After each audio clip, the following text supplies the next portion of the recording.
အားလုံးပဲမင်္ဂလာပါခင်ဗျာ Hidden Farmer Channel ကနေကြိုဆိုလိုက်ပါတယ်ခင်ဗျာ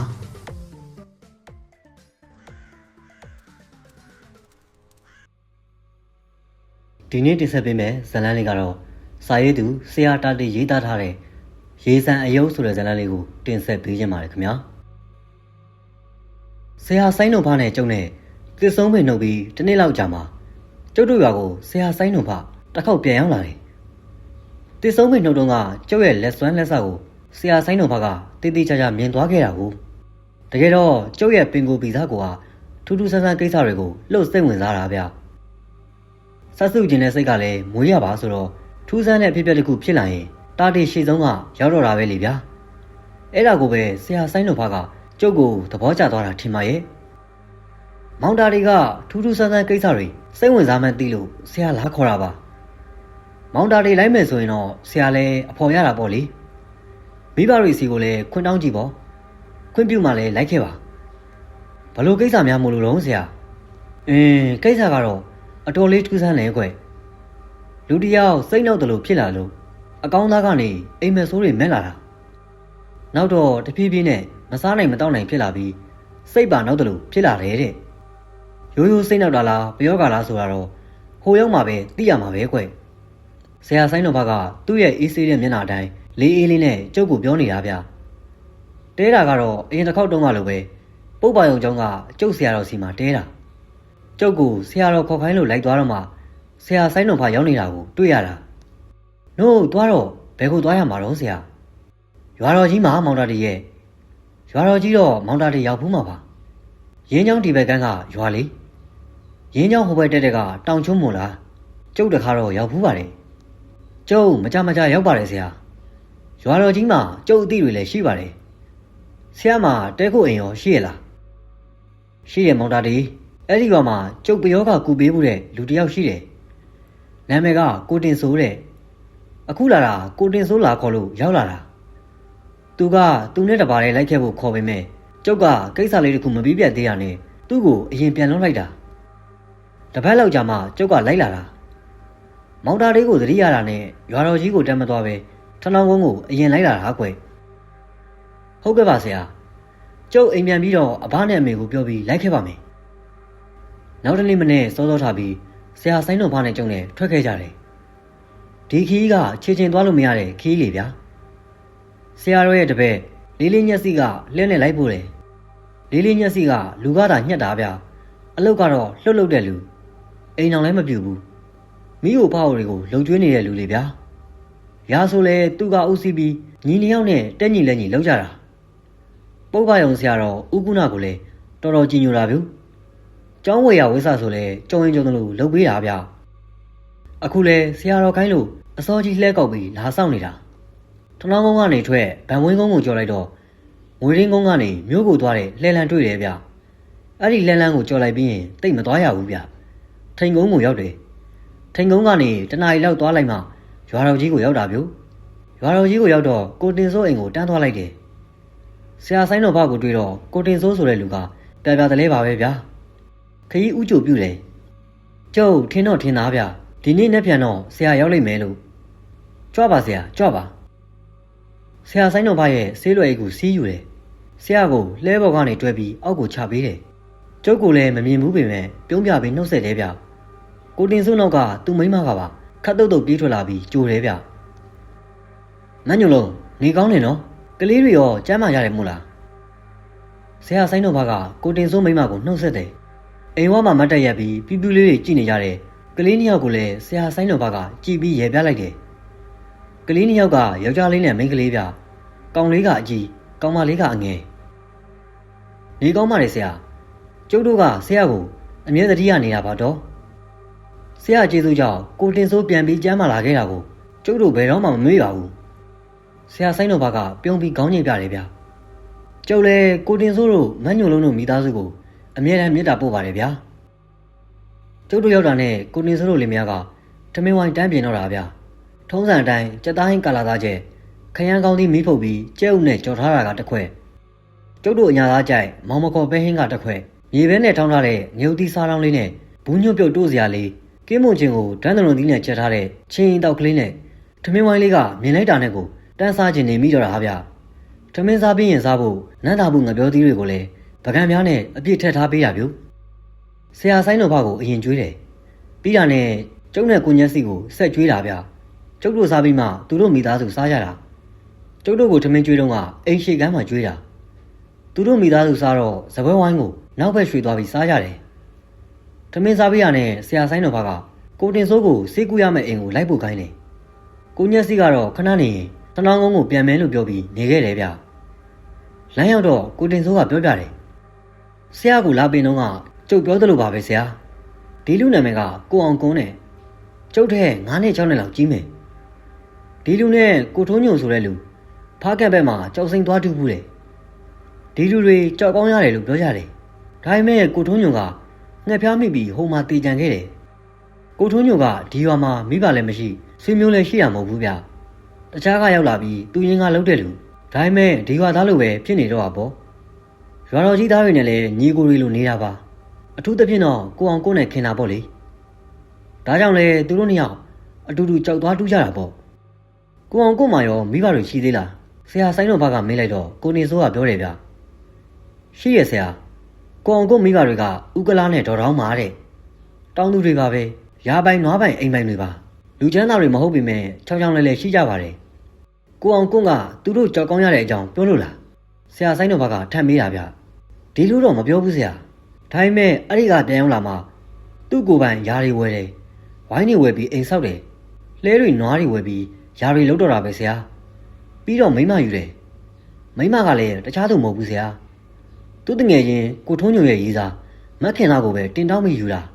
သူ့တငယ်ချင်းအစားသူ့တစ်တလုံးစောက်ရှောက်မယ်လို့ပြောပြီးယူတာဗျမက်ခင်လာကိုတကယ်လဲကြည်ကြည်နာနာနဲ့ပေါင်းတင်းပါတယ်မိမကိုလွတ်ကြွေးဆိုင်တဲ့လူပါဗျာ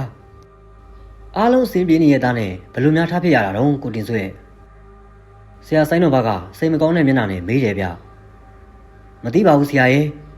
ညဘက်ကိုအိမ်မက်ဆိုးတွေမဲ့ပြီးမျက်စိပြက်မျက်နှာပြက်ဖြစ်နေရဲ့တဲ့သူမိမမက်ခင်လာကဘာအိမ်မက်တွေမဲ့လို့တော့လို့မင်းရင်လဲမပြောဘူးလေဗျနောက်တော့ညတိုင်းလိုအိမ်မက်ဆိုးတွေမက်တော်တာလေဆရာ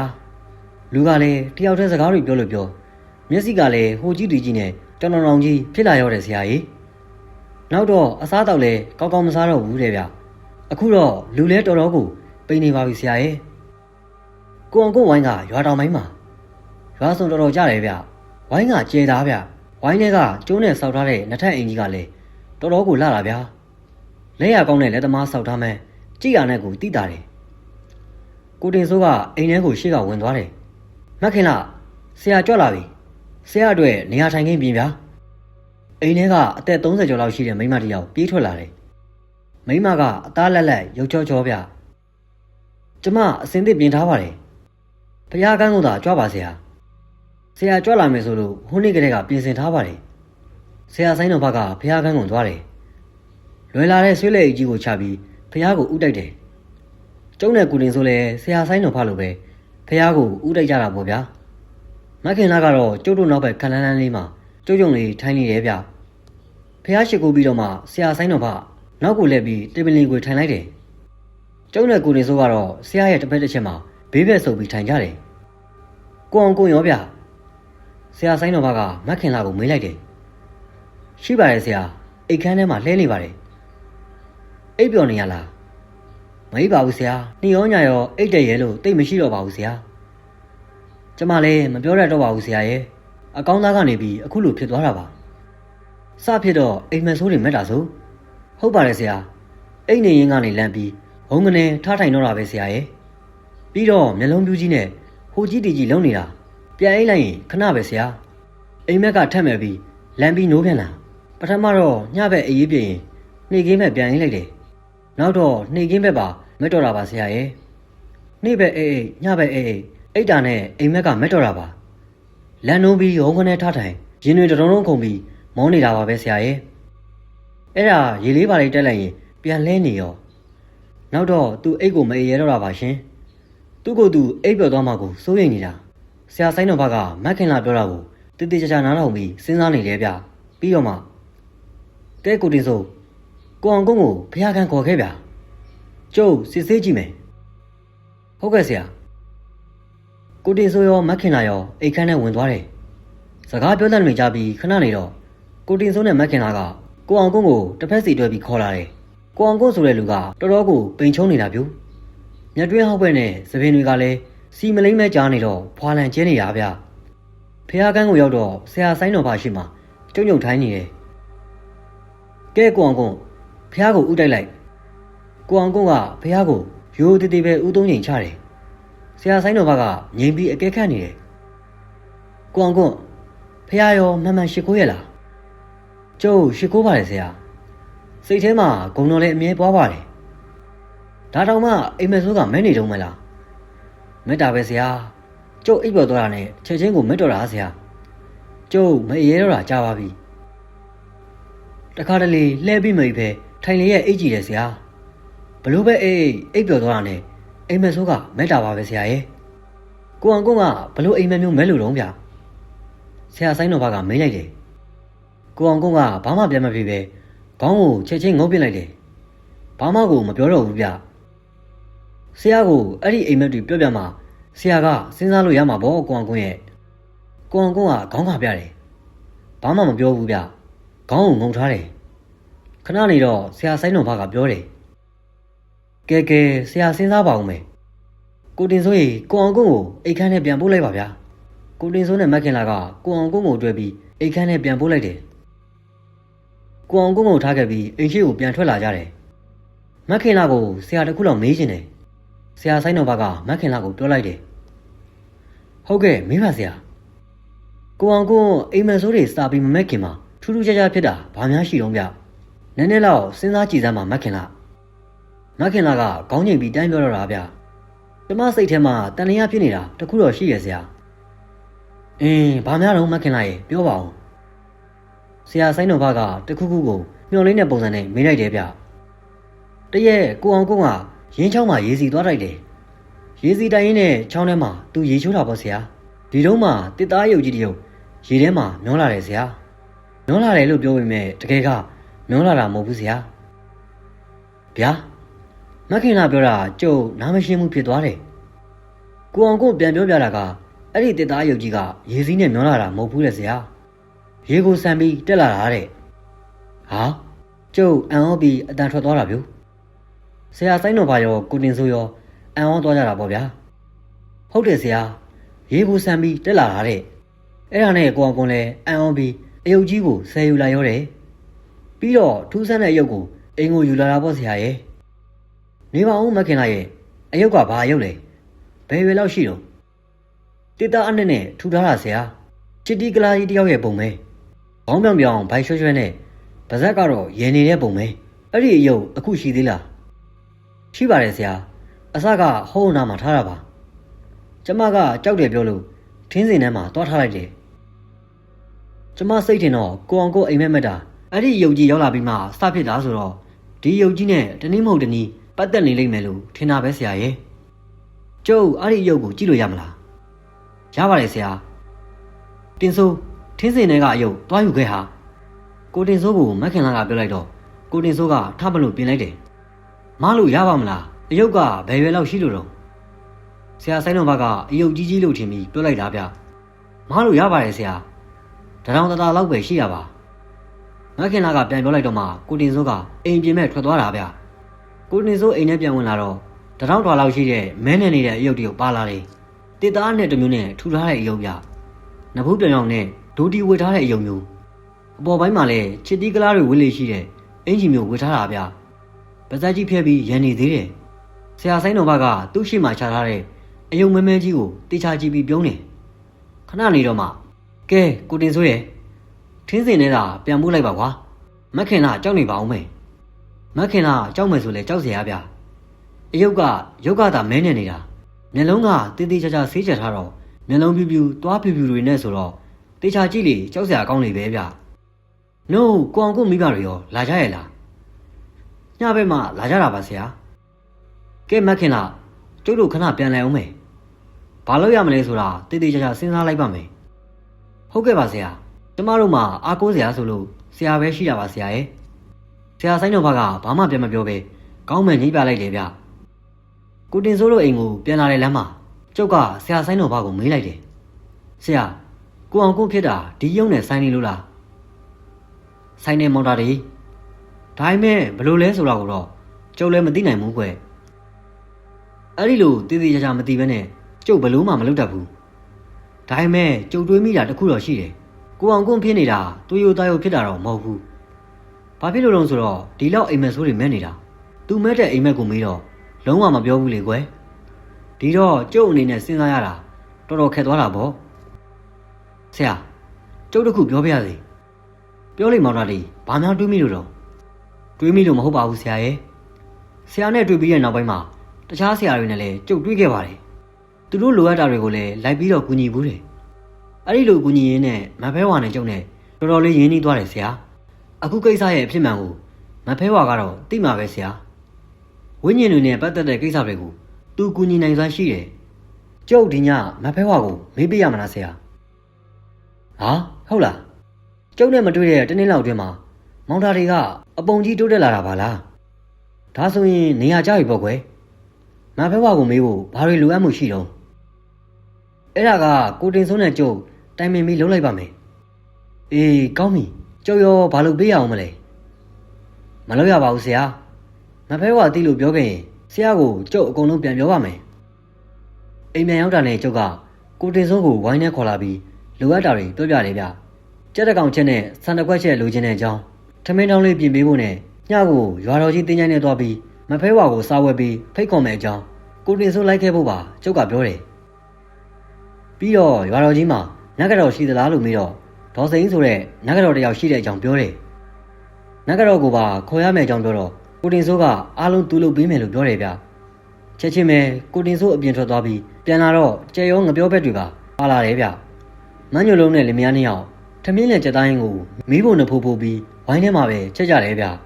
ကြက်ကအားလုံးကင်တွယ်ပြီးသားယူလာတာဆိုတော့ချက်ချင်းတန်းချက်လို့ရတာပေါ့ဗျာကြက်ကိုဦးစုံတဲစုံချက်ရတာဗျညနေမိုးချုပ်တာနဲ့ကိုတင်စိုးကထမင်းတောင်းပြင်ပြီးပြီဗျဆရာကိုညနေစာကျုံးဝေးပြီးတော့ကျုံနဲ့ကိုတင်စိုးစားကြပါတယ်ည9 နာရီထိုးတာနဲ့နဂတော်ဒေါ်စိန်ရောက်လာတယ်ဒေါ်စိန်ကဆရာဆိုင်တော်ဘကိုကြော်တယ်ဆရာကလည်းစုတွေပေးပါတယ်ကျုပ်ပြောထားလို့လုံးမဲ့စီစဉ်ကိုဆရာဆိုင်တော်ဘကတည်ပြီးသားလေဗျာည8 နာရီလောက်ရောက်တော့ကျုပ်ရဲ့ကိုတင်စိုးရဲ့ဒေါ်စိန်ရဲ့ရွာတော်ကြီးတင်းချိုင်းဘက်ကိုထွက်ခဲ့ကြတယ်ကိုတင်စိုးကသမင်းတောင်ထမ်းလို့ဗျာတင်းချိုင်းနဲ့ရောက်တော့ကိုတင်စိုးကဥဆောင်ပြီးဂူခက်ကြီးကြီးတလုံးစီကိုသွားတယ်ကျောင်းမဒေါ်လုံးရဲ့ဂူဗျဂူပေါ်မှာထိုးထားတဲ့ကပီးကကျောင်းမကြီးဒေါ်လုံးအသက်89နှစ်1315ခုနှစ်နတ်တော်လားပြင်းနေကွယ်လွန်သည်လို့ထိုးထားတာဗျကျောင်းကကျောင်းမကြီးရဲ့အုပ်ကူပေါ်မှာမဖဲဝါအတွက်စားပွဲကိုမပြောပဲကြီးခင်းပြီးတည်တည်ချာချာပြင်လိုက်တယ်ဖျောင်းတဲ့တိုင်ကိုမီးထွန်းပြီးတော့ရေပလားနဲ့ရေတခွက်လဲအစင်းသင်းချထားလိုက်တယ်ဗျဒေါ်စိန်ကကျောင်းမကြီးရဲ့ဂူရှိမှာမြေပြောင်လင်းမှာပဲကျုပ်ကြုံကလေးထိုင်ချလိုက်တယ်သပင်ကိုလည်းဖြေချလိုက်တယ်ဗျကျုပ်ကဂူရှိမှာမတ်တရက်လိုက်ပြီးအရှိနေထွက်အနောက်နေဝင်တောင်တငါကုံမြောက်တူဝင်တွင်ရောက်ရရက်ကမြန်မကြာလှမ်းကကြွခဲ့ပေါ့တင်းချိုင်းရှင်မကြီးမဖဲဝါဗျာမဖဲဝါကိုကျုပ်ပင်းလိုက်တယ်ဗျအချိန်တွေကိုစောင့်ကြည့်တယ်ဘာမှမထူတော့နောက်တစ်ချိန်ထပ်ပင်းတယ်ဟာလာပြီဗျလာပြီမဖဲဝါရဲ့ခွေးကြီးတန်ကိုကြားရပြီဗျဟော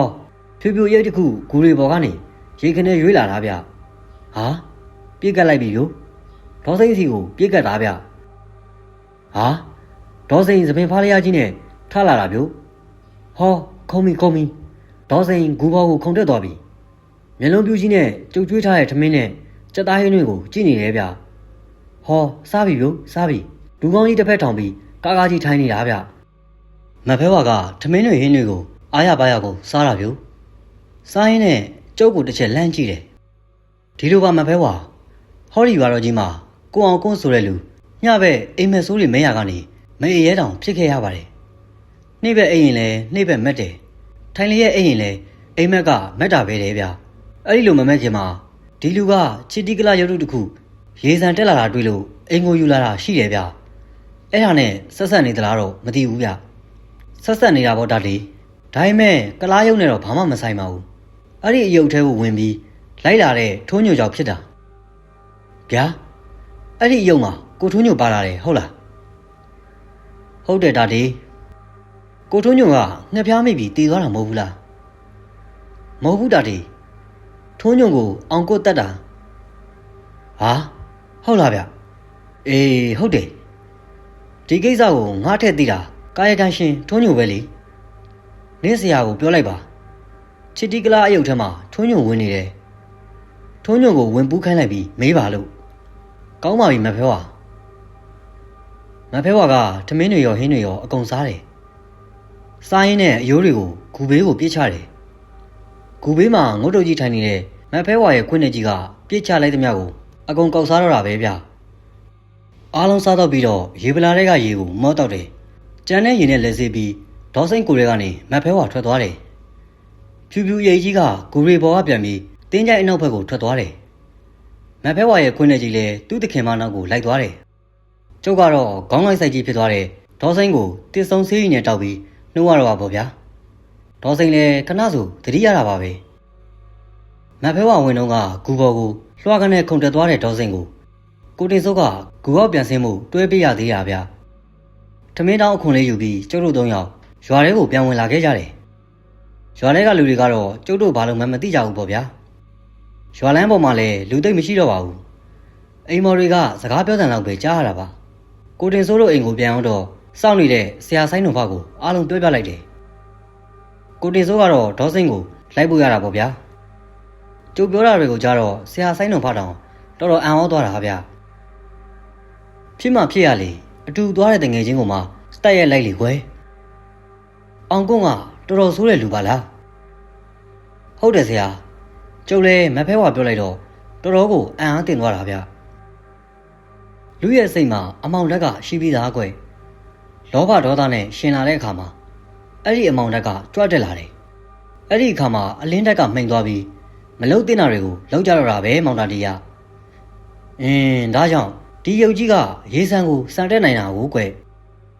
ထုံးညိုရဲ့ဝင်းကျင်ကအယုတ်ထဲကိုဝင်သွားနိုင်တဲ့အခါမှာအယုတ်ကအသက်ဝင်သွားပြီးစေစားနိုင်တာပေါ့ကွယ်ဒေါစိမ့်ကိုပို့ပြီးပြန်အောင်လာတဲ့ကိုတင်စိုးကလည်းမဖဲဝါပြောတဲ့အကြောင်းကိုဆရာဆိုင်တော်ဘကိုထပ်ပြောနေတာဗျပြီးတော့ကိုတင်စိုးကပြောတယ်ကိုအောင်ကိုပြန်အောင်လာတော့ကျုပ်ကနည်းနည်းတော့တွေးမိတာဗျဘာဖြစ်လို့လဲဆိုတော့ကိုအောင်ကုန်းကယာရီလျှောက်ဝယ်တာနဲတာမှတ်လို့ဗျတနေ့လောက်ကြာတော့ဝိုင်းဝယ်တယ်ပြီးတော့မက်ခင်လာကိုကန်လန်းတော့တာပဲဗျမက်ခင်လာရဲ့မိဘတွေကဥစင်ပေါင်းနဲ့ဒေါ်လုံးစိန်နဲ့သူတို့လည်းချောင်းချောင်းလဲလဲပါပဲရာပိုင်ဝိုင်းပိုင်နဲ့သမီးကြီး2ယောက်ရှိတာဗျမက်ခင်လာကအကြီးဒီရွာမှာအချောလာစင်းဝင်ပေါ့ဗျာသူ့ညီမကခင်များတဲ့ခင်များကရုပ်သိမ့်မချောပါဘူးအဲ့ဒီမှာမက်ခင်လာရဲ့အဖေကကိုအောင်ကုန်းကိုပြောလိုက်တာဗျအောင်ကုန်းရဲ့မင်းလည်းစီးပွားရေးကိုအင်မတန်စူးစမ်းတဲ့လူငယ်တယောက်ပဲကွယ်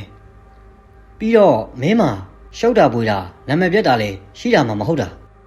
ငါသမီးခင်လာနဲ့သဘောမတူနိုင်စရာမရှိပါဘူးကွာဒါပေမဲ့ငါသမီးကဒီရွာမှာအချောလာကွန်းအောင်ကိုင်းကွာဒီတော့မင်းအနေနဲ့ငါသမီးကိုရွှေတပိတ်တာတင်တောင်းနိုင်တဲ့တနေ့ကျရင်လာခဲ့ပါကွာငါပေးစားပါမယ်လို့ပြောလိုက်တာဆရာရဲ့ကိုအောင်ကိုမိဘသားချင်းတွေကမျက်နှာပြက်ကုန်ကြတာပေါ့ဗျာဦးစင်ပေါက်ကသူ့သမီးနဲ့မပေးစားခြင်းလို့ရွှေတပိတ်တာတင်တောင်းခိုင်းတာလို့ပဲတွေးကြတော့တာပေါ့ဒါပေမဲ့ကိုအောင်ကုန်းကဝမ်းသာအားရနဲ့ပြောတယ်ဗျကောင်းပါပြီဗျာကျွန်တော်မနေ့ပြန်မနေ့9နာရီတိတိမှာမက်ခင်လာကိုရွှေတပိတ်တာမဟုတ်ပါဘူး2ပိတ်တာတင်တောင်းမှမယ်လို့ပြောလိုက်တဲ့ဆရာကြီးလူတွေအကုန်လုံးအံ့ဩသွားတာပေါ့ဗျာတချို့ကလည်းအောင်ကွန်း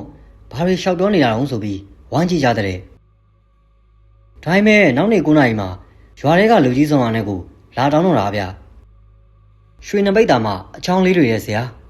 ဦးစင်ပေါလည်းဘာမှမပြောနိုင်တော့ပဲမက်ခင်လာနဲ့ပေးစားလိုက်ရတော့တာပေါ့ကိုအောင်ကုန်းကမက်ခင်လာနဲ့ယူပြီးတော့သူ့ဝယ်ထားတဲ့ဝိုင်းမှာပါတဲ့အိမ်လေးမှာနေကြတယ်ဒါပေမဲ့မက်ခင်လာနဲ့ရပြီး2နှစ်ကြာတော့နေ့လေကဆရာရောက်ခဲ့တဲ့အိမ်ကြီးကိုစောက်တော့တာပဲဆရာကြီးဟုတ်တယ်ဗျကိုတင်စိုးရဲ့ကိုအောင်ကုန်းရဲ့အိမ်ကကျွန်းကြီးပဲကောင်းလိုက်တဲ့လက်ရကလည်းဗျာဟုတ်တယ်ကွာတာတရမျိုးကလည်းသမားကိုခေါ်ပြီးစိတ်တိုင်းကြစောက်ထားတာသူရာပိုင်လောက်တဲ့နှစ်နဲ့တွက်ကြည့်ရင်ရွှေနပိတ်သားတို့ကျွန်းရင်ကြီးတို့ဆိုတာဘယ်နည်းနဲ့မှဖြစ်မလာနိုင်သေးဘူးရွာတွေကလူတွေကလည်းကျုပ်လိုပဲတွေးကြတာပဲဗျကိုအောင်ကိုကြောက်ကောင်းရလာတာဖြစ်မယ်လို့ပေါ့ဗျာဆရာဆိုင်တော်ဘကခေါင်းလေးညင်ပြီးပြောနေတယ်ပြီးတော့မှကိုတင်စိုးကိုမေးတယ်မေးပါအောင်ကိုတင်စိုးရဲ့ကိုတင်စိုးတို့ရွာသားတွေကကိုအောင်ကိုကြောက်ကောင်းရလာတယ်လို့တော့ထင်ကြတယ် ကိုထွန်းညိုကိုကိုအောင်ကိုတက်ခတ်သလားလို့တော့မတွေးမိကြဘူးလားအဲ့ဒီလိုတော့မတွေးမိကြဘူးဆရာဘာဖြစ်လို့လဲဆိုတော့ကိုအောင်ကိုနဲ့ကိုထွန်းညိုကတော်တော်ကိုခင်ကြတာရွာတွေကလူတွေကသူတို့နှစ်ယောက်ကိုယောက်ျားလင်မယားလို့တောင်စားကြတာဆရာနေပါအောင်ကိုတင်ဆိုရဲ့မက်ခင်လာကကုန်းတော်ကိုင်ရုပ်ရည်လေချောတာပဲလေဒီတော့ရွာတွေကကာလာသားတွေကမပိုးကြမပန်းကြဘူးလားဗျကျုပ်ကမေးလိုက်တော့ကိုတင်ဆိုးကကျုပ်ကိုလှည့်ကြည့်ပြီးပြောတယ်ဟာဘယ်နေလိမ့်မလို့တာတရားငါတို့ထက်ကြီးရဲ့ကာလာသားတွေကပိုးကြပါပြီလားကွာဒီရွာကကာလာသားတွေမကဘူးကွာရင်းချောင်းဟိုဘက်ကတောင်ကျွန်းတို့ထိကလိုင်တို့ကကာလာသားတွေတောင်ပါသေးတာဗျဒါဆိုရင်မက်ခင်လာကိုပိုးရတဲ့ထက်မှာကိုအောင်ကိုရောမပါဘူးလားဗျဟာတာဒီယာမပါဘဲရှိမလားကွာပါတာဘောဟာမက်ခင်လာကဘသူ့ကိုမှမကြိုက်ဘူးစစ်စစ်တောင်မကြည့်ဘူးဟေ့အေးပြောစရာတခုတော့ရှိတယ်အဲ့ဒီလူတွေအားလုံးထဲမှာကိုထွန်းညိုကလူကျော်ကွာစင်းရင်ငါးသာလုံနေရတာလူကလူကျော်လူတန်းကွာပြီးတော့လူကလှုပ်ရိုးသားတာဥစင်ပေါင်းဆိုတဲ့ဘိုးတော်နဲ့တဲဖို့ဆိုတာလွယ်တာမှန်လို့ကွာအင်မတန်မှစီကံကြီးတဲ့လူကြီးကွာဒါတိယကိုထွန်းညိုကိုတော့ဥစင်ပေါက်ကလှုပ်သဘောကြတာဗျာကိုထွန်းညိုနဲ့မက်ခင်လာကြိုက်ကြတော့လေအင်မတန်မှတူသေးကြတာဒီရွာမှာတီးတဲ့လူကိုမရှိတာတယောက်နှစ်ယောက်ပဲတီးကြတာကိုအောင်ကုန်းကတော့တီးတာပေါ့လေသူကကိုထွန်းညိုနဲ့တငယ်ချင်းအရင်ခောက်မူလားဒီလူကိုအောင်ကုန်းကိုထွန်းညိုကိုတက်ပစ်ခဲ့တာမက်ခင်လာကိုလိုချင်လို့ပဲဖြစ်မယ်ကိုတင်စိုးရဲ့ကျုပ်ကကျုပ်တင်တာကိုပြောတော့ကိုတင်စိုးကခေါင်းငိမ့်တယ်တဲဟုတ်တာပေါ့ငါညီယာသူပြန်ရောက်လို့တနစ်ပဲကြားတယ်မက်ခင်လာကိုဦးရဖားရတင်တောင်းတော့တာဒါတောင်ပြန်ရောက်ချင်းတောင်းရင်ကိုထွန်းညိုကိုသူတက်ခဲ့တာများလားလို့ထင်ပါစို့လို့မနှဲကိုအောက်နေရတဲ့ပုံပဲကွာကဲကိုတင်စိုးရောမောင်တာလီရောနှစ်ယောက်စလုံးဒီနေ့ပြင်ပန်းကြပြီစောစောအိတ်ကြတော့မနေ့ကမှကိုတင်စိုးကဒေါ်စိန်ကိုတွားခေါ်လိုက်ပြီးရင်မက်ခင်လာတို့အိမ်ကိုတွားကြမယ်ဆရာဆိုင်တော်ဘကထားပြီးဖះကန်းကိုဝင်သွားတယ်ဖះရှိကိုပတိစိတ်ပြီးအလုပ်လုပ်တော့မှာပေါ့ကျုပ်လည်းမညုံလုံးခင်းပြီးတဲ့အိယာမှာဝင်လိုက်တော့တာပေါ့ဗျာနောက်နေ့မနေ့အိယာထားတော့အစာပြေစားဖို့သမင်းပူပူလေးချက်ထားတယ်အောက်ရက်ကငချောက်တယ်ရီစီကဝယ်ထားတဲ့ငရမ်းချောက်ကိုမိကုတ်ပြီးမှွနေအောင်ထုကျုပ်တို့အညာထုံးစံအတိုင်းပဲစီကလေးမြုံနေအောင်စိန်ထားတာဗျာဆရာဆိုင်တော်ဘကိုပထမဆုံးကျွေးတယ်ပြီးမှကျုပ်နဲ့ကိုတင်ဆိုစားတယ်စားတော့ပြီးရနဲ့ဆရာဆိုင်တော်ဘကပြောတယ်ဗျလောဘများတဲလေကြောက်စရာကောင်းမိတာပဲကိုတင်ဆိုရဲ့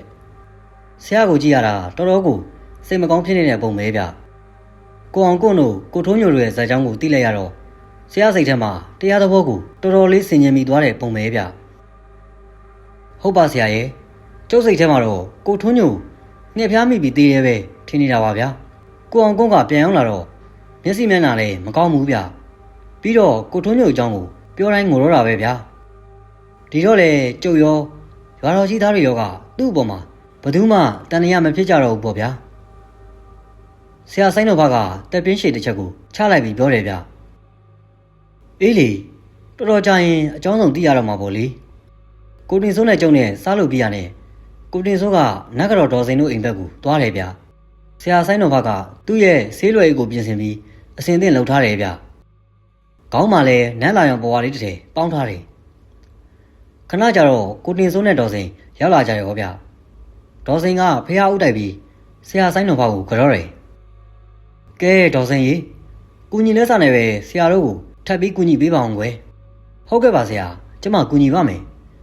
ညကမဖဲဝဝင်ပြီးပြောသွားတာကိုတင်ဆိုးပြောလို့သိရတော့ကျမဖြင့်စိတ်မကောင်းလိုက်တာဆရာရဲ့ထွန်းညိုကတကယ်ကိုကောင်းတဲ့လူတစ်ယောက်ပါတော့ရုပ်ကလည်းချောချောလေးဆရာရဲ့အောင်ကွန်းဆိုတဲ့ကောင်တော်တော်ကိုလုံးရပါပဲလေဆရာရဲ့ဟုတ်တယ်တော်စိန်ဆရာလည်းညကတော်တော်စိတ်မကောင်းဖြစ်သွားတာကဲတွားကြစို့ဟိုမှာကလှုပ်ဆရာကိုင်းဆရာတွေရှိသေးတယ်ဆရာကထိုင်ရန်ကနေထားပြီးဆေးလွယ်ရွယ်တယ်ဗျကျုံရောကိုတင်ဆိုရောဒေါ်စိန်ရောထားကြပြီးဆရာနောက်ကလိုက်ကြရတာပေါ့ဗျာကိုအောင်ကွန်းတို့အိမ်ကိုရောက်တော့မက်ခင်လာကစီးကြိုတယ်ဗျဘလို့လုံးမက်ခင်လာကိုအောင်ကွန်းတယောက်ညကအိပ်ပျော်သေးလားမပြောပါနဲ့တော့ဆရာရဲ့ညကတော်တော်ကိုဆိုးတာဆရာပထမတော့သူအိပ်မပြောအောင်တတိထားပြီးနေတာနောက်တော့သူအိပ်ပျော်သွားတယ်ထင်ပါရဲ့ရှင်အိမ်မဆိုးမဲ့ပြီးထားအောင်တော့တာပဲဆရာကြီးဒီတခါအော်ယုံတယ်မဟုတ်ဘူးထပြေးတာဆရာလူကအားမရှိတော့တခါတည်းအလျားထိုးလဲတော့တာဆရာ ကျမကိုအဖော်လုပ်ပြီးကျမတူလေးနှစ်ယောက်လာဆောက်အိတ်တာရှိတယ်သူတို့နှစ်ယောက်အတင်းမထူပေးရတာပါဇက်ကရောဘာတွေပြောသေးတော့မခင်လားဆရာဆိုင်တော်ဘကမခင်လားပြောတာကိုတေးသေးချာချာနားထောင်နေပြီးမှမေးတာဗျပြောတယ်ဆရာရဲ့တိတ်ပြီးတတ်တာတော့မဟုတ်ဘူးကျမနားထဲမှာကြားလိုက်တာကတော့ငါ့ကိုမလုပ်ပါနဲ့ကွာလို့ပြောတယ်လို့ထင်တာပဲဆရာဆိုင်တော်ဘကခေါင်းငိတ်ပြီးကဲကိုတင်စိုးမနေ့ကကိုတင်စိုးယူတဲ့ချစ်တီးကလာရုပ်ကိုတွားယူပြီးတော့မောင်တာတွေပါလိုက်သွားလိုက်ပါကွယ်ကျုံးနဲ့ကိုတင်စိုးထင်းစင်ရှိတဲ့ထင်းရုံထဲကိုဝင်ပြီးချစ်တီးကလာအယုတ်မဲမဲကိုယူလိုက်ကြတယ်ကိုထုံးညုံဝင်နေတဲ့အယုတ်မဲမဲကြီးကိုကျုပ်သေးသေးချာချာကြည့်လိုက်မိတယ်ကြောထဲမှာစိတ်ကနေဖြစ်ပြီးကြက်သိန်းတွေတောင်ထလာရောဗျတတိဒီရုပ်ကိုမင်းတယ်လိုက်ကွာငါစိတ်ထဲမှာတမျိုးကြီးပဲကွာကိုတင်စိုးကအယုတ်ကြီးကိုကျုပ်စီထိုးပေးတယ်ဗျကျုပ်ကအယုတ်ကိုယူပြီးပွေ့လိုက်ပါတယ်အိမ်ထဲဝင်လိုက်တော့ဆရာဆိုင်တော်ဘကဒီကိုယူခဲ့မောင်တာဒေးလို့လှမ်းပြောတာနဲ့ကျုပ်ကချစ်တီးယုတ်ကြီးကိုဆရာထိုင်နေတဲ့ဖျားစင်ရှိထိယူသွားရတာပေါ့ဗျာဆရာဆိုင်တော်ဘကအယုတ်ကိုတည်တည်ချာချာကြည့်ပြီးတော့ပြောတယ်ကဲမခင်လိုက်အခုအစားပြီးဆရာအလုပ်လုပ်တော့မယ်ဘလောက်ပဲဝမ်းနေစရာကြုံစိတ်ကိုထိမ့်ပါဘလောက်ပဲဒေါသဖြစ်စရာကြုံစိတ်ကိုထိမ့်ပါလို့ဆရာမေတ္တာရက်ခံခြင်းပါတယ်ဆရာကကြုံလေးထိုင်နေတဲ့မခင်လာကိုပြောလိုက်တယ်ဗျဟုတ်ကဲ့ပါဆရာလို့မခင်လာကပြန်ပြောတယ်ပြောဆိုပြီးရတဲ့ဆရာဆိုင်တော်ဘကဖျားစင်မဲ့လက်ပြီးဖျားရှိခိုးတယ်ထဲဆရာကြီးတို့ကိုရှိခိုးပြီးအကြောင်းပြုတယ်ဆိုင်ရာပိုင်ယာတွေကိုလည်းကုညီဖို့ပြောတယ်ပြီးတော့ဒီဘက်ကိုလှည့်လိုက်တယ်ဆရာရဲ့မျက်နှာကစောစောကားနဲ့မတူတော့ပဲတော်တော်လေးကိုတီးကြီးနေတယ်ဗျမျက်လုံးတွေကလည်းစောစောကားနဲ့မတူပဲအယောင်တောက်နေတယ်ကဲဒေါ်စိန်ဒီရှိကိုလာဗျဒေါ်စိန်ကိုချစ်တီးရုပ်ကြီးပေးမှရှင်ပြီးထိုင်ခိုင်းလိုက်တယ်ဒေါ်စိန်ကလည်းသူ့လို့ကိုသူစာပြီးလှုပ်တော့တာပေါ့ဗျာခေါင်းကသမင်းကိုဖြေချလိုက်တယ်ဒီတော့မှပဲကာလာသားနှစ်ယောက်အိမ်ထဲဝင်လာကြတယ်ဒါကျမပြောတယ်ကျမတူတွေပါညတိုင်းလာအိပ်ပေးကြတယ်မခင်လာတူတွေကအသားညွညူဗလာကောင်းကောင်းတွေဗျကျုပ်ထက်တော့9နှစ်6နှစ်လောက်ပူကြီးမယ်ထင်တယ်ဆရာဆိုင်တော်ဘကဘာမှပြန်မပြောပဲခေါင်းလေးပဲငိမ့်ပြတယ်ဒေါ်စိန်ကတိုးတိုးနဲ့ဖျားရှိခိုးနေတယ်ဗျဆိုင်ရာပိုင်ယာတွေကိုအကြောင်းပြုပြီးခွင့်တောင်းတယ်ဒေါ်စိန်ဖျားရှိခိုးပြီးတော့ဆရာဆိုင်တော်ဘကရှေ့ကိုတိုးလာပြီးမတ်တက်ရက်လိုက်တယ်ဒေါ်စိန်ရဲ့ခေါင်းပေါ်ကိုလက်တင်လိုက်ပြီးတော့မှပထမဆရာအပေါင်းရဲ့ခွင့်ပြုချက်ဆိုင်ရာပိုင်ယာများရဲ့ခွင့်ပြုချက်အရကျွန်ုပ်ဆရာဆိုင်တော်ဘကတင်အားခေါ်ယူလိုက်သည်တင်ဝင်ရောက်နေသောအယုတ်တွင်မှဟောဒီခန္ဓာကိုယ်တွင်တို့ပြောင်းရွှေ့ဝင်ရောက်စေကဲဒေါ်စိန်ကလည်းကိုထုံးညို့ကိုဝင်ခွင့်ပြုလိုက်ပါရှင်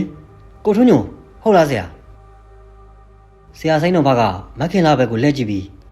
ဆရာစောစောကပဲမခင်လာကိုပြောခဲ့တယ်လေဝမ်းနေစရာတွေဒေါသဖြစ်စရာတွေကိုစိတ်ခိုင်ခိုင်ထားပါလို့မခင်လာကအလွန်အံ့ဩသွားပြီးဘာပြောလို့ပြောရမှန်းမသိအောင်ကိုဖြစ်သွားတဲ့မျက်နှာဗျကဲကိုထုံးညို့ဆရာအမိတ်ပေးတယ်အယုတ်ထဲကထွက်ပြီးဒေါ်စိတ်ခန္ဓာကိုယ်ထဲကိုဝင်လိုက်ပါဆိုင်ရာပိုင်ယာတွေကလည်းခန္ဓာပြောင်းဝင်လို့ရအောင်ကူညီပေးလိုက်ကြပါဟာဝင်ပြီဗျဝင်ပြီဒေါ်စိတ်ကိုယ်ထဲကိုထုံးညို့ရဲ့ဝိညာဉ်ဝင်သွားပြီဗျဒေါ်စိတ်တစ်ကိုယ်လုံးတဆဆတုံပြီးနှစ်ဖူးနဲ့လက်နဲ့တဖြောင်းဖြောင်းရိုက်နေတာဗျကိုထုံးညို့ဟုတ်ရဲ့လားဆရာဆိုင်တော်ဘကကြည်လင်ပြတ်သားတဲ့အတန်နဲ့မေးရဗျဒေါ်စိန်ကခေါင်းညိတ်ပြတယ်ဟုတ်ပါတယ်ဆရာကျုပ်ပါထုံးညို့ပါဟာကိုထုံးညို့ရှင်ကိုထုံးညို့ဟုတ်လားဟုတ်ပါတယ်အလှရဲ့ငါပါနင်သိချရတဲ့ကိုထုံးအစ်စ်ပါသူတို့ချင်းသာသိတဲ့အခေါ်အရေးနဲ့ပြောကြဆိုကြတော့တာဗျဆရာဆိုင်တော်ကလည်းခေါင်းညိတ်လိုက်တယ်အလှကိုခွင့်လို့ပါကိုထုံးရဲ့အလှလေးကိုထုံးမရှိတော့ဘူးဆိုလို့လူကြီးတွေစီမံတာကိုလက်ခံလိုက်မိတာပါအလှရဲ့မင်းမှဘာပြစ်မှမရှိပါဘူးအလှကိုကိုထုံးခွင့်လို့ပါတယ်ပြောရင်းနဲ့ကိုထုံးညုံငိုးတယ်ဗျာကိုထုံးညုံငိုတာတွေ့တော့မခင်လာကလည်းထိန်လို့မရတော့ဘူးပေါ့ဗျာမခင်လာစိတ်ကိုထိန်ပါဗျာဒီလိုဖြစ်မှတွေကိုသိလို့ဆရာကမခင်လာကိုကြိုပြီးသတိပေးထားတာလေကိုတင်စိုးကမခင်လာကိုသတိပေးစကားပြောတယ်ဗျကိုထုံးကအလှကိုလက်ထပ်ဖို့ငွေတွေအများကြီးသွားရှာလိုက်အောင်မယ်ဆိုလို့သာအလှကခွင့်ပြုလိုက်တာပါ အလားစိတ်ထဲမှာနည်းနည်းမှမကောင်းခဲ့ဘူးကိုထွန်းမရှိတဲ့ရက်တွေမှာအလားခဏခဏကြည့်ပြီးငိုခဲ့ရတယ်ကိုထွန်းရဲ့ကိုထွန်းလည်းအလားကိုအမြဲတတိရနေတာပါကွယ်အိပ်ပျော်သွားတဲ့အချိန်ကလွှဲရင်အမြဲတမ်းတတိရနေတာပါကိုထွန်းညိုကလည်းငိုမက်ခင်လာကလည်းငိုပြောပြကိုထွန်းငှက်ဖျားမိတော့အနီးနားမှာစီးစရာတွေပါတွေမရှိဘူးလားကိုထွန်းငှက်ဖျားမိတာမဟုတ်ဘူးအလားရှင်ကိုထွန်းကငှက်ဖျားမိပြီးသေးတာဆိုမဟုတ်ပါဘူးအလားရဲ့ဟိုအခန်းထဲကလူယုံမာကောင်အောင်ကိုတက်လို့သေးတာပါဘာဘလို့ကိုထွန်းဘာဘလို့ကိုထွန်းကိုအောင်ကိုတက်တာဟုတ်လားဟုတ်တယ်အလားအောင်ကိုတက်တာမှမသိမချင်းကိုတက်တာအောင်မလေးတော့ကိုထွန်းကိုတက်တဲ့လူယုံမာကောင်မှာကျုပ်ကလင်လုံနေတာပါလားရက်ဆက်လာရတာကိုအောင်ကိုရဲ့ရုံမှလာရတာတော့လောက်ကြအောင်ဟာမက်ခင်လားအောင်ရွှေနဲ့အောင်ငွေမင်းတို့အတော်ကိုချီမချိုးရစမ်းတက်သွားပြီကွာကိုတင်စိုးကကြောက်လန့်တကြားအော်လိုက်တယ်ဗျမောင်တာတေးတတိယအောင်လှုပ်ပေးလိုက်ပါကွယ်ကျုပ်ချက်ချင်းထားပြီးအောင်ရွှေကိုရေတစ်ခွက်ခတ်ခန်းလိုက်တယ်ဗျရေနဲ့မျက်နှာကိုတောက်ပေးလိုက်တယ်မရဘူးဗျမက်ခင်လားတတိလက်တုံးမယ်အကြီးခင်လားအောင်ငွေကသူ့တော်ကိုလှုံနိုးတယ်ဗျကျုပ်ကလွယ်ထားတဲ့လွယ်အိတ်ထဲကတစ်စုံဆေးရီပလင်းကိုထုတ်ပြီးဆေးရီနဲ့မက်ခင်လာမျက်နှာကိုတောက်လိုက်တယ်ဒီတော့မှအတက်ကျသွားပြီးမက်ခင်လာသတိရလာတာဗျသတိရတာနဲ့ကိုထွန်းညိုဝင်ပူးနေတဲ့ဒေါစိန်ကိုလှမ်းကြည့်တယ်ကိုထွန်းညိုကလည်းမက်ခင်လာကိုကြည့်နေတယ်ကျုပ်ဖြစ်ရင်ထဲမကောင်းလိုက်တာဗျတယောက်နဲ့တယောက်ကြည့်ပြီးမျက်ရည်တွေတပေါက်ပေါက်ကြားနေကြတော့တာပေါ့ဗျာကိုထွန်းညိုဘလို့ပဲပုံနေဖြစ်ခဲ့ရတယ်ဆိုတာဆရာကိုပြောပြနိုင်မလားဆရာဆိုင်တော်ဘကကိုထွန်းညိုကိုမေးလိုက်တယ်ကျုပ်ပြောပြပါမယ်ဆရာကျေးဇူးကြောင့်ကျုပ်ချစ်သူနဲ့အခုလိုစကားပြောခွင့်ရတာပါကျုပ်ရဲ့အဖြစ်တွေကိုကျုပ်တခုမှချန်ပြောပြပါမယ်ကောင်းတယ်ကိုထွန်းညိုဆရာကလည်းသိကျင်နေတာဆရာလိုပဲမက်ခင်လာလည်းသိကျင်နေမှာပါလေကဲပြောပြီတော့ကိုထွန်းညိုကြီးကျုပ်ကပခုတ်ကူဘက်ကပါဒီနေ့သားမဟုတ်ပါဘူးငယ်ကလေးကမိဘတွေမရှိတော့လို့အတော်တယောက်အိမ်မှာကြီးလာခဲ့ရတာပါနှမ်းနှုတ်ပဲနှုတ်ရာထုံလိုက်ထင်းခွင်လိုက်ရေးစီအငားတိုက်ပေးနေငယ်ကလေးကကိုဝမ်းကိုကြောင်းပြီးနေခဲ့ရတာပါဗျာအားတဲ့အချိန်ဆိုရင်ရွာเจ้าကဆရာတော်ကြီးရဲ့ဝေယဝိဆာလုပ်ပြီးဖုံเจ้าမှာအိတ်เจ้าမှာစားရွာထဲကအလုပ်ရှိရင်အငားလိုက်လုပ်ပြီးရလာတဲ့ငွေစာကြေးစာလေးကိုကြစ်ပါအောင်စုပြီးချွေတာတာစားနေခဲ့ရတာပါနောက်တော့ကျုပ်ကပ်နေတဲ့အကြောင်းကဆရာတော်ကြီးပြန်တော်မူတော့ဖုန်းကြီးပြန်ကိုရွာတော်ကြီးကဥစဉ်ပေါက်တို့လာကြတယ်ဥစဉ်ပေါက်ကဆရာတော်ရဲ့တပည့်လို့ပြောတယ်ဗျဆရာတော်ဥစဉ်လေးဘဝတော်ကရွာတော်ကြီးမှာတရင်သုံးခဲ့ဘူးတဲ့အဲ့ဒီဖုန်းကြီးပြန်ပွဲမှာကျုပ်နဲ့ဥစဉ်ပေါက်နဲ့တော်တော်လေးခင်မင်ရင်းနှီးခဲ့တယ်ကျုပ်ကလည်းဧည့်သည်ဖြစ်တဲ့ဥစဉ်ပေါက်ကိုလိုအပ်တာမှန်သမျှအကုန်လုပ်ကင်ပေးတယ်ဒီမှာနေဥစဉ်ပေါက်ကကျုပ်ကိုသဘောကျသွားပြီးကျုပ်အကြောင်းကိုမေးတယ်ထွန်းညိုမင်းမမိဘတွေရောရှိသေးလားမရှိရတော့ပါဘူးဦးရဲ့ကျုပ်ငငယ်ကပဲတိမ်မာသွားကြပါပြီအကြီးကကျုပ်ကိုခေါ်ထားခဲ့တာပါကြီးလာတော့ပဲနှုတ်လိုက်နှမ်းနှုတ်လိုက်ပေါင်းနှုတ်လိုက်ပေါ့ဦးရဲ့ထားတဲ့ကြီးလာတော့ရေစီကူတိုက်ပေးရာထုံပေးနဲ့ကျုံဟာဂျပန်လောက်ရတယ်အကြီးမရှိတော့တဲ့အခါကျတော့ဆရာတော်စီမှာကျောင်းဝေရဝက်ဆလုပ်ပေးလိုက်ဆရာတော်ရဲ့ဝကြီးဝင်းငယ်ဖြစ်လိုက်အပြင်မှာအလုပ်ရှိရင်ထွက်လုပ်လိုက်နဲ့နေရတာပေါ့ဦးရဲ့အခုဆရာတော်မရှိတော့ဘူးဆိုတော့မင်းဘယ်လိုနေမှာတော့အခုကျောင်းနိုင်ဖြစ်မဲ့ဦးတေဇနီးရနဲ့ဆက်ပြီးနေရမှာပေါ့ဦးရဲ့ဦးစင်မောက်ကကျုပ်ပြောတာကိုနားထောင်ပြီးစဉ်းစားနေတာဗျပြီးတော့မှထွန်းညိုမင်းငါနဲ့လာခဲ့ကွာငါမှရာပိုင်တွေများပါတယ်ငါအိမ်မှာပဲနေပြီးတော့ယာတွေလောက်ကွာငါကအရင်တော့မလုပ်နိုင်တော့ဘူးကွာမင်းနဲ့ငါနဲ့နှစ်ယောက်တွေ့ပြီးယာထဲဆင်းကြတာပေါ့ကွာမင်းနဲ့ထိုက်တန်တဲ့လောက်ခါလဲရစေရမယ်တီးနှံကောင်းရင်ကောင်းတယ်လို့ငါပေးမှာပေါ့ကွာဥခေါ်ရင်ကျောက်ကလိုက်မှာပေါ့ဗျ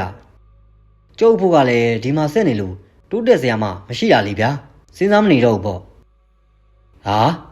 ဒါဆိုရင်ဟန်ကြပြီပေါ့ထွန်းညွန့်ရငါဝိုင်းကကျဲတယ်ကွာဝိုင်းတော့မှအိမ်လေးတစ်လုံးတက်တက်ကိုရှိတာငါဖေရှိတော့ကအင်ကြီးပေါ်မှာမနေချင်ဘူးဘ သူ့ဟာသူတက်တက်နေခြင်းနဲ့ဆိုလို့အိမ်လေးတစ်လုံးစောက်ပေးထားတာကွာအဲ့ဒီအိမ်လေးမှာမင်းလွတ်လွတ်လပ်လပ်နေလို့ရတာပေါ့ကွာကဲဒါဆိုရင်မင်းပစ္စည်းလေးတွေထုတ်ပိုးထားပေါ့ကွာနောက်2ရက်3ရက်ဆိုရင်ငါပြန်มาပဲမင်းတခါတည်းသာလိုက်ခဲ့ရထဲရွာထဲမှာနှုတ်ဆက်ရမယ့်သူရှိရင်လေနှုတ်သာဆက်ထားလိုက်တော့ကျုံမှာနှုတ်ဆက်စရာလည်းမရှိပါဘူးဗျာပြီးတော့တဲစရာယူစရာပစ္စည်းတွေလည်းဘာမှမရှိပါဘူးလွယ်တလုံးလွယ်ပြီးလိုက်ခဲ့ရုံပါပဲဒီလိုနဲ့ပဲရွာတော်ကြီးကဥစင်ပေါင်းအိမ်ကိုကျုပ်ရောက်လာခဲ့တယ်ဥစင်ပေါင်းနဲ့အကြီးလုံးစိန်တို့မှာကတမီး2ယောက်ပဲရှိတာမခင်လာနဲ့မခင်များတဲ့ဒီတော့မှကျုပ်သဘောပေါက်သွားတာဗျဥစင်ပေါက်တို့မှာကတားမှမထွန်းကားတာဆိုတော့ရာလုံငန်းရောအိမ်ကိစ္စတွေရောဥစင်ပေါက်ပဲတိုင်ခံလုပ်ခဲ့ရတာပေါ့ဒါကြောင့်ကျုပ်ကိုအမိရခေါ်လာတာဆိုတော့ဒီတော့မှကျုပ်တည်သွားတာပေါ့ဗျာဥစင်ပေါက်ရဲ့ရည်ရွယ်ချက်တည်သွားတော့ကျုပ်ကလည်းအလုပ်တွေကိုတေးသေးချာချာဂရုတစိုက်လုပ်ပါတယ်ဥစင်ပေါက်တက်တာအောင်နားလို့ရအောင်ကိုကျုပ်လုပ်ခဲ့တယ်ဥစင်ပေါက်ကလည်းအင်မတန်စီးစင်းနေရှိတာဗျထဲထိုးတာကအစရာထုံတာကအစစိတ်တိုင်းမကြမချင်းပြန်လုံခိုင်းတာတကယ်တော့ကျုပ်ကိုတင်ပေးတာပေါ့ဗျာကြာလာတော့ကျုပ်လဲဥစင်ပေါက်လိုပဲစီးစင်းနေကြလာတယ်လဲပြင်းတာရေစီတင်တာနွားထမ်းမိုးလောက်တာနွားနှစ်ဖားကျိုးကျစ်တာနွားလန်ကျိုးကျစ်တာနွားစာကောင်းထွင်းတာတောထဲကခုတ်လာတဲ့ဝါးကိုနှီးထိုးတာဝါးဖြာတာတောင်းရက်တာစကားရက်တာအိုးကုံပြောမယ်ဗျာကလေးတငယ်တွေနေထိုင်မကောင်းလို့ခေါ်စာပြဖို့ခေါ်ပရောင်ရက်တာကအစကျုပ်ကိုတင်တာဗျထွန်းညိုငါတို့ကတောင်းသူလေးကွာရွာမှာနေတော့ဒီလိုရွာတွေမှာကနွားစီးနားလဲတဲ့သူကအင်မတန်ရှားတာကွာဒီတော့ကိုနွားကိုကိုတိုင်းစိတ်ကူတန်းရတယ်နွားကိုဘယ်တော့မှပြစ်မထားနဲ့အမြဲတတိထားပြီးကြည့်နေနွားဝမ်းမှန်ရဲ့လားပျော်လွန်းနေသလားအစာစားရဲ့လားခြေတွေလက်တွေပုံမှန်ထောက်နိုင်လှမ်းနိုင်ရဲ့လားနွားချောင်းဆိုးသလားအစာမချေနိုင်လို့ဗိုက်ကယ်နေသလားစီးချုပ်ဝမ်းချုပ်ဖြစ်သလားအမြဲကြည့်နေရတယ်ပြီးရင်နွားဆေးတွေလည်းသိရတယ်ကွာဥစင်ဘောက်ကတောင်သူထဲမှာတော့တော်တော်ကိုတော်တဲ့လူတစ်ယောက်ပါဗျာနည်းနည်းမှမပြင်းဘူးအလက်ကလည်းဘယ်တော့မှမနေဘူးဗျကျုပ်ကိုအမြဲဆုံးမတာကတော့ထွန်းညိုမင်းဘယ်တော့မှအလက်ကားမနေနဲ့ကွာလူဆိုတာအလက်ကားနေရင်အလက်ကားဖြစ်သွားရောပဲဟုတ်တယ်ဗျဥစင်ဘောက်ကဘယ်တော့မှအလက်ကားမနေဘူးအားရင်ဝိုင်းထဲမှာတပည့်စီးလဲတယ်ဝိုင်းစည်းရိုးရိုင်တာပေါက်တာတွေလိုက်ပြင်းတယ်ရေစီလဲပြင်းတယ်သူလို့တမျှကိုကျုပ်ကလည်းလိုက်လို့ရတော့ကျုပ်လည်းအကုန်လုံးတက်လာတာပေါ့ဗျာရွာတော်ကြီးကိုကျုပ်ရောက်ပြီးလို့3နှစ်လောက်ကြာတော့ရာအလုပ်တော့အလုပ်အိမ်အလုပ်နွားစေးကူတာကစားပြီးတော်တော်လေးတက်သွားတော့တာပေါ့ဗျာကျုပ်ကဘာပဲလုပ်လို့စီကံစနစ်ရှိနေမှာတော့ရွာတော်ကြီးသားတွေကထိုးညိုကဥစင်ပေါက်လက်ထွက်ကိုကစနစ်ကောင်းတာပေါ့လို့တောင်ပြောကြတာဗျနောက်တော့တော်ရဲကိုထင်းခွေသွားရင်ဥစင်ပေါက်ကိုမခေါ်တော့ဘူးဗျရွာတွေကတယောက်ယောက်နဲ့တွေ့ပြီးသွားတယ်သူ့ကိုနားနားနေစေချင်လို့ပါဗျာကျုပ်ရွာတော်ကြီးကိုရောက်ပြီး3နှစ်ကြာတော့ခင်လာကတိတိတတ်သားကိုလှလာတာဗျပိုပြီးလှနေသလားလို့တောင်ထင်ရတယ်ရွာတွေကကာလာသားတွေကလည်းကာလုံးနဲ့ပန်းတဲ့ဝင်းကိုသူ့ခူးမဲ့ငါခူးမဲ့ပေါ့ဗျာရွာတော်ကြီးကကာလာသားတွေနေမကဘူးဗျရင်းချောင်းဟိုဘက်ကန်းကတောင်ကျွန်းကကာလာသားတွေကတောင်ခင်လာကိုပိုးရပန်းကြတယ်ကျုပ်လဲလူတယောက်ယောက်ျားတယောက်နှလုံးသားနဲ့ပဲလေဗျာခင်လာကိုကြိုက်မိတာပေါ့ချစ်လဲချစ်မိတာပေါ့ဒါပေမဲ့ခင်လာတို့မိသားစုကကျုပ်ရဲ့ကျေးဇူးရှင်တွေမဟုတ်လားထိုးညိုဆိုတဲ့အကောင်ကတေးပေါ်အိတ်တေးနားစားတဲ့အကောင်လို့ပြောကြမှာပေါ့ကျုပ်ဒီလိုတော့ပြောမခံနိုင်ဘူးဗျမိကောင်းဖခင်သားသမီးပြီးသားတဲ့ခင်လာကလည်းအနေထိုင်ကောင်းတော့ဘယ်ကာလာသားမှအနာမကတ်နိုင်ခဲ့ဘူးဗျခင်လာရဲ့အလှကိုမြင်ရဖို့တခြားကာလာသားတွေကတော်တော်ကြိုးစားကြရတာ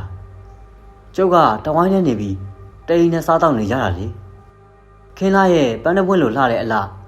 လားပြည့်ဝင်းလိုလှတဲ့အလှကိုကျုပ်ကနေ့တိုင်းမြင်နေရတာခင်လာကိုကြိတ်ပြီးချစ်နေရတဲ့ကျုပ်ရဲ့ဒုက္ခကလည်းတော်တော်ကိုကြီးလုံးပါတယ်လေကျုပ်တောတက်တဲ့အခါဖြစ်ဖြစ်ရေစီတိုက်တဲ့အခါဖြစ်ဖြစ်အမြဲတမ်းအတူတူသွားလေရှိတာကတော့အောင်ကွန်းပဲဗျရွာထဲမှာတခြားလူခင်တွေလည်းရှိပါတယ်ဒါပေမဲ့အောင်ကွန်းကကျုပ်ရဲ့အခင်ဆုံးတငယ်ချင်းဗျသူကိစ္စရှိရင်လည်းကျုပ်ကကူတယ်ကျုပ်ကိစ္စရှိရင်လည်းသူကကူတယ်ရွာတွေကတချို့လူတွေကဆိုရင်ကျုပ်နဲ့အောင်ကွန်းနဲ့အမြဲတမ်းတတွဲလှုပ်လုံးလို့ကျုပ်တို့နှစ်ယောက်ကိုယောက်ျားလင်မယားလို့တောင်ပြောကြတာဗျတကယ်တော့ဆရာရဲ့မာယာများလုံးတဲ့လောကကြီးမှာလောကရဲ့မာယာကိုအလင်းနားမလဲတဲ့ကျုပ်တွေအံ့ဩစရာတွေပေါ့ဗျာအခုတလောခင်လာကကျုပ်ကိုတော်တော်လေးခိုင်းနေဗျကိုထွန်းညိုထင်းချောင်းလေးတွေနည်းနည်းကောက်ယူကြစမ်းပါကိုထွန်းညို တရက်သေးပဲဆိုပြီးအောက်ရအောင်ကိုထွန်းညိုနွားစာမစင်းသေးဘူးလားကျုပ်စိတ်ထဲမှာကျုပ်ကသူ့ကိုကြိတ်ပြီးချစ်နေတာကိုခင်လာရိပ်မိလို့များဒီလိုဖိခိုင်းနေရလားလို့တွေးမိတယ်ဗျနင်းဘဝကိုနင်းမေ့နေပြီလားနင်းကငါတို့အိမ်ကစင်းငါးလေလို့ဒဲမပြောချင်လို့အခုလိုခိုင်းပြနေရများလားလို့တွေးမိတာပေါ့ဗျာတကယ်တော့ကျုပ်တွေးတာမဟုတ်ဘူးဗျခင်လာကကျုပ်ကိုခိုင်းမှများတော့ကျုပ်နဲ့ခင်လာနဲ့ပူပြီးရင်းနှီးလာကြတယ်ခင်လာနဲ့စကားပြောပြလာတယ်လူကြီးတွေအလင်းမှာအကြောင်းရှာပြီးဟိုဟာပြောဒီဟာပြောတွေဖြစ်လာကြတာပေါ့ဆရာရဲ့ကျုပ်တော့လေခင်လာကိုကြားလေးလေးချစ်လာလေပါပဲဗျာနောက်တော့ခင်လာရဲ့နှလုံးသားကိုခင်လာရဲ့မျက်လုံးဝိုင်းဝိုင်းလေးတွေကနေတဆင်ကျုပ်ဖတ်တက်လာတယ်ခင်လာလည်းကျုပ်ကိုချစ်နေတာပါလားလို့သိလာတယ်နောက်ဆုံးတော့ဗျာဖြစ်ချင်ရဖြစ်တော်လို့သဘောထားပြီးဖွင့်ပြောလိုက်တယ်ဗျာခင်လာရဲ့အချစ်ကိုကျုပ်ရခဲ့ပါတယ်ခင်လာကကျုပ်ရဲ့ရည်စားဖြစ်ခဲ့တယ်လို့ကျုပ်ကလည်းခင်လာရဲ့ရည်စားဖြစ်ခဲ့တာပေါ့ဗျာချစ်သူဘဝရောက်ခဲ့ပြီမဲ့ဘယ်သူမှမရိပ်မိအောင်ဟန်မပြတ်နေရပြန်တာပေါ့ဆရာရဲ့ဒါလည်းဒုက္ခတစ်မျိုးပါပဲဗျာလူတွေမရိပ်မိအောင်နေနိုင်ခဲ့ပြီမဲ့ကျုပ်တငယ်ချင်းအောင်ကိုတယောက်ကိုတော့ကျုပ်ပြောပြခဲ့တယ်ကျုပ်တို့နှစ်ယောက်ကဘာအကြောင်းရှိရှိပြောနေကြလိမ့်ဆရာရဲ့ခင်လာကိုပိုးတဲ့ဘန်းတဲ့အထက်မှာအောင်ကွန်လည်းပါတာပဲဗျခင်လာကပြန်မကြိုက်တော့သူလည်းရှစ်မတိုးခဲ့ပါဘူးဒီအကြောင်းပြောပြတော့ကကျုပ်ကိုအောင်ကိုပြန်ပြောလိုက်တဲ့စကားကိုတော့ကျုပ်စိတ်ထဲမှာတမျိုးတော့ဖြစ်သွားတာဗျဒါပေမဲ့တငယ်ချင်းအရင်တွေမို့ပုံမွင့်လင်းလင်းပြောတာပဲထင်ခဲ့တာပေါ့ဗျာမင်းတို့စည်ရင်ကားတယောက်ကိုခင်လာလို့အချောလာတယောက်ကကြိုက်လိုက်မယ်လို့ငါမထင်ခဲ့ဘူးကွာအောင်ကွန်းစကားကိုလည်းကျုပ်လည်းမေးထားလိုက်တာပါပဲဗျာချစ်သူဘဝရောက်တော့လေတယောက်ကိုတယောက်လင်းရင်လက်တလို့အရေးတကြီးကြီးနဲ့နေကြတာပေါ့ဆရာရဲ့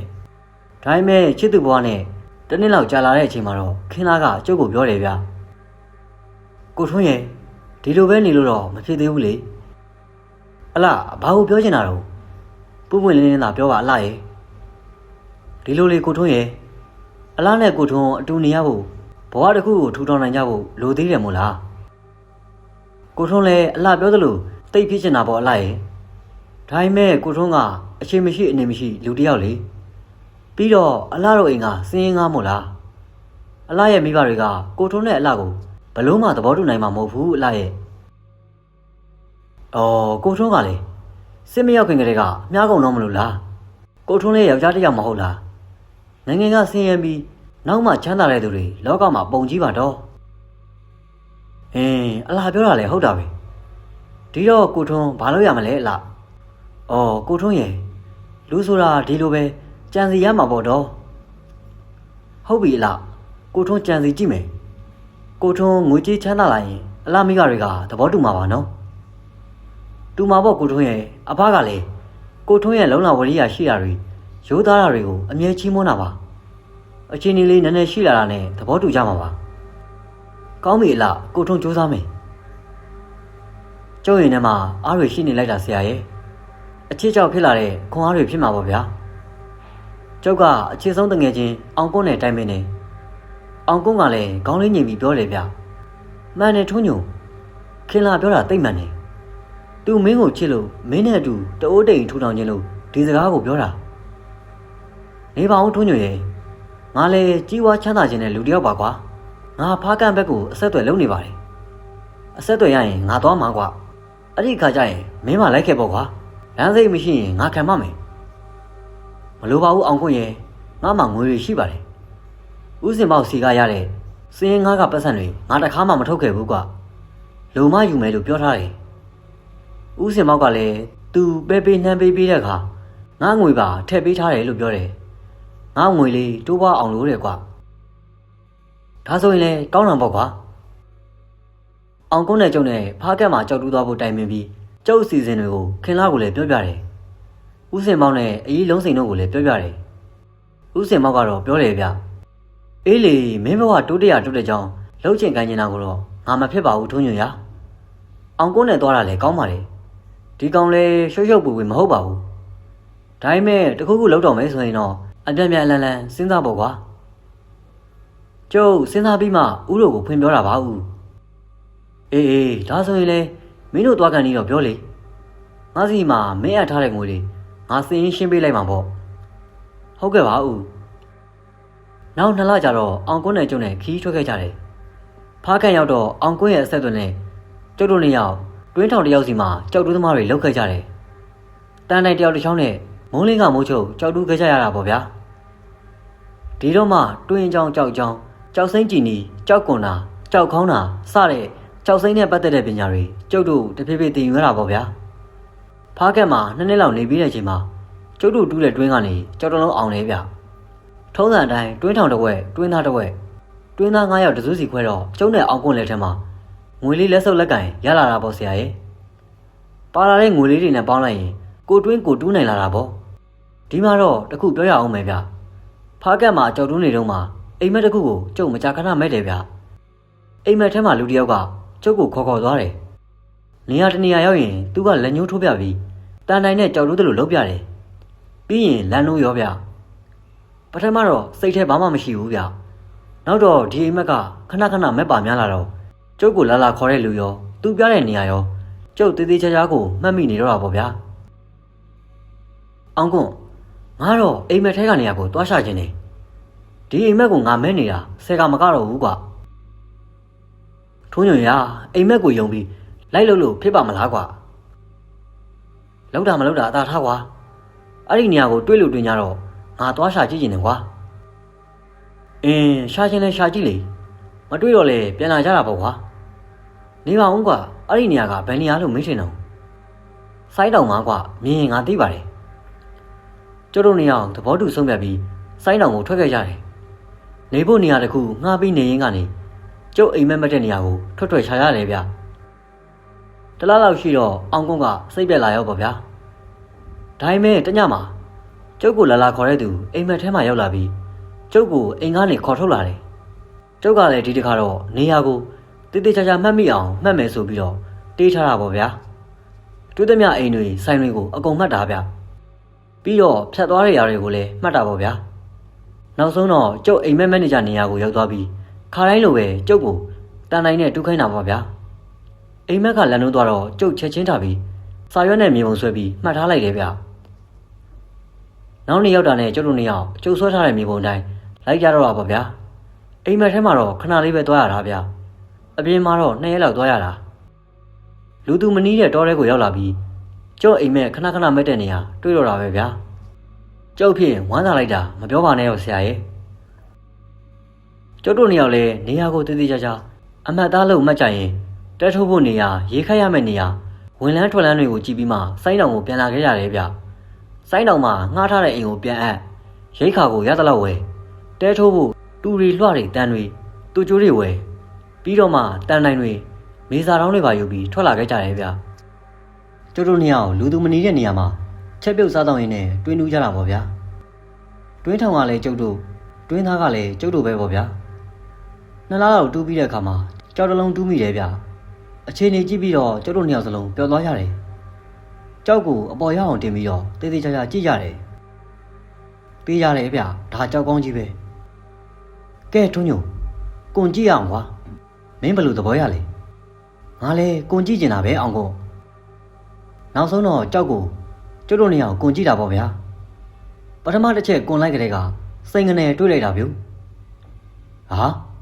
ကောင်းလိုက်တယ်ကြောက်ကွာကျုပ်ကတန်တော်ပြောလိုက်တော့အောင်ကုန်းကကျုပ်ကိုကြည့်ပြီးထွန်းညိုရေပွဲပြီးသွားပြီကွာပြီးသွားပြီနဲတဲ့ကြောက်မဟုတ်ဘူးကွာမင်းနဲ့ငါဒီတစ်သက်စားလို့မကုန်တော့ဘူးဟဲ့အောင်ကွန်းတငယ်ချင်းငါခင်းလားနဲ့အတူနေရပြီပေါ့နော်ကျုပ်ကဝမ်းသာအားရပြောလိုက်တယ်ဗျကျုပ်စကားကိုကြားတော့အောင်ကွန်းကမျက်နှာတစ်ချက်ပြတ်သွားတယ်ဗျဘာဖြစ်လို့ပြတ်သွားမှန်းကျုပ်မသိဘူးဗျဒါ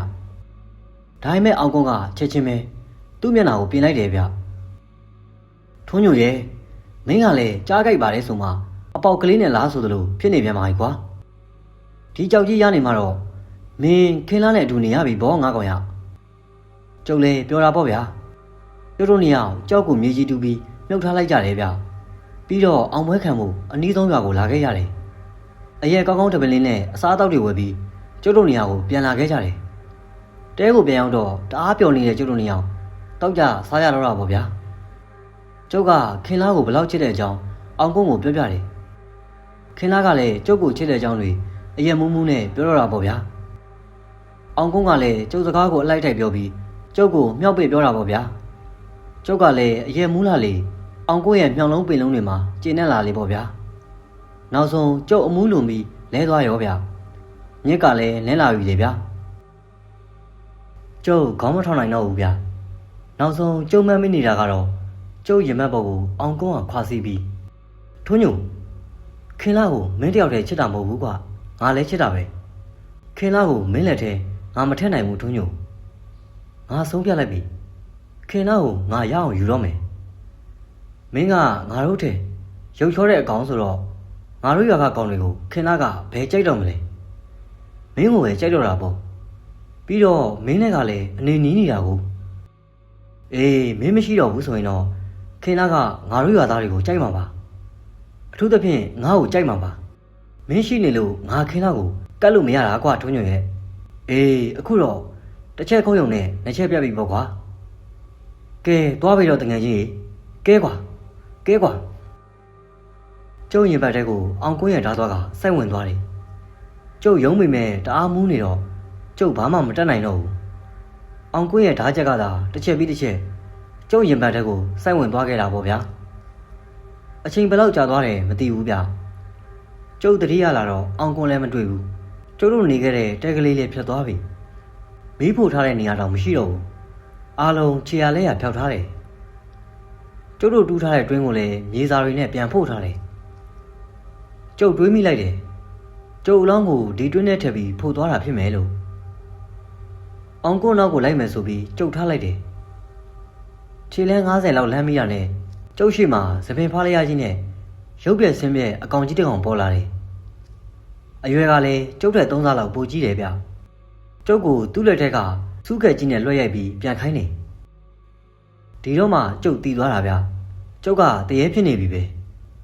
တရေဆိုတာသွားချင်ရသွားလို့မရဘူးထင်တယ်အုတ်ချုပ်တဲ့တရေကြီးတွေကအမြဲတမ်းစောင့်ကြည့်နေပုံပဲဗျဒီနေရာကနေထွက်ဖို့ကျုပ်အချင်းချင်းကြိုးစားတယ်အမြဲတမ်းအရိုက်ခံရတယ်ဘဲမကိုသွားလို့မရတာဗျတရက်တော့ကျုပ်စိတ်ညစ်ပြီးတစ်ပင်ကြီးတစ်ပင်အောင်မှထိုင်နေတော့ကျုပ်ရှိမှဝိပုစင်ကျင်တဲ့အဖိုးတယောက်ပေါ်လာခဲ့တယ်မင်းဘလို့ဖြစ်နေတာတော့မင်းကိုသူတို့ကနေ့တိုင်းရိုက်ပုတ်နေကြပါလားမင်းဘလို့ဖြစ်နေတာတော့မင်းကိုသူတို့ကနေ့တိုင်းရိုက်ပုတ်နေကြပါလားမင်းကဘာများလုံးမိလို့တော့ဘိုးရဲ့ကျုပ်ကိုကျုပ်တငယ်ချင်းအရင်ကတတ်သွားတာပါဗျာအခုကျုပ်ကဒီကောင်းနောက်ကိုလိုက်ဖို့လောက်တာပါအဲ့ဒါကိုတရေထင်းတွေကကျုပ်ကိုပြီးမသွားပဲစူးကက်တွေနဲ့ဝိုင်းဟန်ကြတာပါဗျာမင်းကတော်တော်ကိုတနာစရာကောင်းတဲ့ကောင်မဲကွာလောကမှာမယုံကြည်ရဆုံးတရားဝါကလူပဲကွာမင်းကတငယ်ချင်းကိုလုံးဝယုံကြည်တာဟုတ်မင်းမှတ်ထားဒီတောကြီးတွေကနေလွယ်လွယ်နဲ့မင်းထွက်လို့ရမှာမဟုတ်ဘူးကွာဒါပေမဲ့မင်းကိုထွက်လို့ရအောင်တော့ငါကူညီနိုင်ပါတယ်ဒါဆိုရင်ကျုပ်ကိုကူညီပါဘူးရဲ့ကျုပ်ရွာကိုကျုပ်ပြန်ရောက်ရင်တော်ပါပြီဗျာအေးလေကူညီရတာပေါ့ကဲလာငါပိတ်မှန်ကိုလိုက်ခဲ့ဒီလုံးနဲ့ကျုပ်ကိုခေါ်တဲ့ပုဂ္ဂိုလ်ကြီးနောက်ကိုလိုက်ခဲ့တာပါဗျာတကယ်တော့သူကရုပ်ကစိုးကြီးဗျကျုပ်ကိုတနာလို့သူ့ဗိမှန်မှာထားတယ်တကယ်တော့မင်းကတရေမဟုတ်ပါဘူးတဆေပါမင်းကြီးသားကိုဆွဲလန်းတဲ့စိတ်နဲ့တေခဲ့တာဆိုတော့ဘဝမကူးနိုင်ပဲတဆေဖြစ်သွားတာပေါ့ကွာအေးမင်းဒီတိုင်းတော့ထွက်လို့မရဘူးကွာဟောကရုပ်ထဲကိုမင်းရဲ့ဝိညာဉ်ဝင်နိုင်မှဖြစ်မှာကျုပ်ကြည့်လိုက်တော့ရုပ်ကစိုးကြီးရဲ့ဗိမှန်ထဲမှာဟောဒီအယုံမဲမဲကြီးကိုတွေ့တယ်ဗျအဲ့ဒီနေ့ကစပြီးအယုတ်ထဲကိုကျုပ်ရဲ့ဝိညာဉ်ဝင်နိုင်အောင်လေ့ကျင့်ရတယ်တစိထုံးညုံမင်းမှတ်ထားကွာရုပ်ရှိရင်နန်လာလို့ရတယ်မင်းစူးစမ်းတာဝင်နေနောက်တော့မင်းအယုတ်ထဲကိုဝင်ထက်ထွက်တက်သွားမှာပါကျုပ်လည်းရုပ်ကစိုးကြီးခိုင်းတဲ့အတိုင်းမနာမနေလေ့ကျင့်တာပဲဗျအချိန်ဘယ်လောက်ကြာသွားတယ်ဆိုတာတော့ကျုပ်မသိဘူးနောက်ဆုံးတော့ခြေတိကလားပုံရုပ်ထုတဲ့ကိုကျုပ်ဝင်နိုင်ထွက်နိုင်သွားတယ်ဗျရုပ်ကစိုးကြီးကကျုပ်ကိုနောက်တစ်ခုထပ်ပြီးလေ့ကျင့်ခိုင်းတယ်အဲ့ဒါကလူတစ်ယောက်ကိုအိမ်မက်ပေးတာပဲဗျအဲ့ဒါကတော့တိတ်မခက်ဘူးကျုပ်လုံနိုင်သွားတယ်တစိထုံးညုံမင်းမှတ်ထားကွာငါတို့ဘုံနဲ့လူတွေရဲ့ဘုံကအချိန်မတူဘူးအခုဆိုရင်မင်းတို့ကမှလူတွေကမင်းကြောက်တူးရင်းနဲ့ငှက်ဖျားပုံးမိပြီးတည်သွားပြီလို့သိထားရတယ်မင်းအကောင်အောင်ကုန်းကဒီတိုင်းပြောထားတာကိုကွာပြီးတော့အောင်ကုန်းနဲ့မင်းကြီးစားနဲ့အိမ်အောင်ကြနေတာ9နှစ်တောင်ရှိပြီကွာ အော်အချိန်တွေဒီလောက်ကြာသွားတာလားဘိုးရဲ့ဘုံချင်းမတူရင်အချိန်ချင်းမတူဘူးထွန်းညိုကဲမင်းအစင်းသင့်လုံထားပြီတော့ငါကဒီရုပ်ကိုမြေကြီးထဲမျှောချလိုက်မှာမင်းကအယုတ်ထဲကိုဝင်ပြီးလိုက်သွားပြီတော့မင်းတို့ရွာကိုရောက်သွားအောင်ငါအစွမ်းနဲ့ပို့ပေးမယ်မင်းမပူနဲ့ထွန်းညိုဒီရုပ်ကိုရေစာရောရေစုံရောသွားနိုင်အောင်ငါလုပ်ပေးမယ်မင်းတို့ရွာရောက်ရင်တော့အယုတ်ထဲကထွက်ပြီးရွာကိုသွားပေါ့ကွာကျုပ်ကရကစိုးကြီးကိုကြော့လိုက်တယ်ဗျပြီးတော့ကျုပ်ချစ်တီကလားရုပ်ထဲကိုဝင်လိုက်တယ်နောက်တော့ရကစိုးကြီးဘယ်လိုလုပ်လိုက်လဲကျုပ်မသိဘူးဗျအေယာဝတီမြေကြီးအတိုင်းကျုပ်မျောလာတာပဲမင်းလက်တက်တွေလည်းဝင်သွားတယ်ချောင်းတွေလည်းဝင်သွားတယ်ကျုပ်အပေါ်မှာငှက်တွေလည်းနားတယ်ငွေတွေလည်းရစ်ပတ်ကြတယ်လှေနဲ့သွားလာရတဲ့လူတွေကတော့ကျုပ်ကိုကြည့်ပြီးဘာယုံကြည်လည်းမသိဘူးမဲမဲကြီးပါဇက်ကြီးကဖျဲလို့ကြောက်စရာကြီးဆိုပြီးလှော်တက်တွေနဲ့ထိုးလို့လိုက်ကြတယ်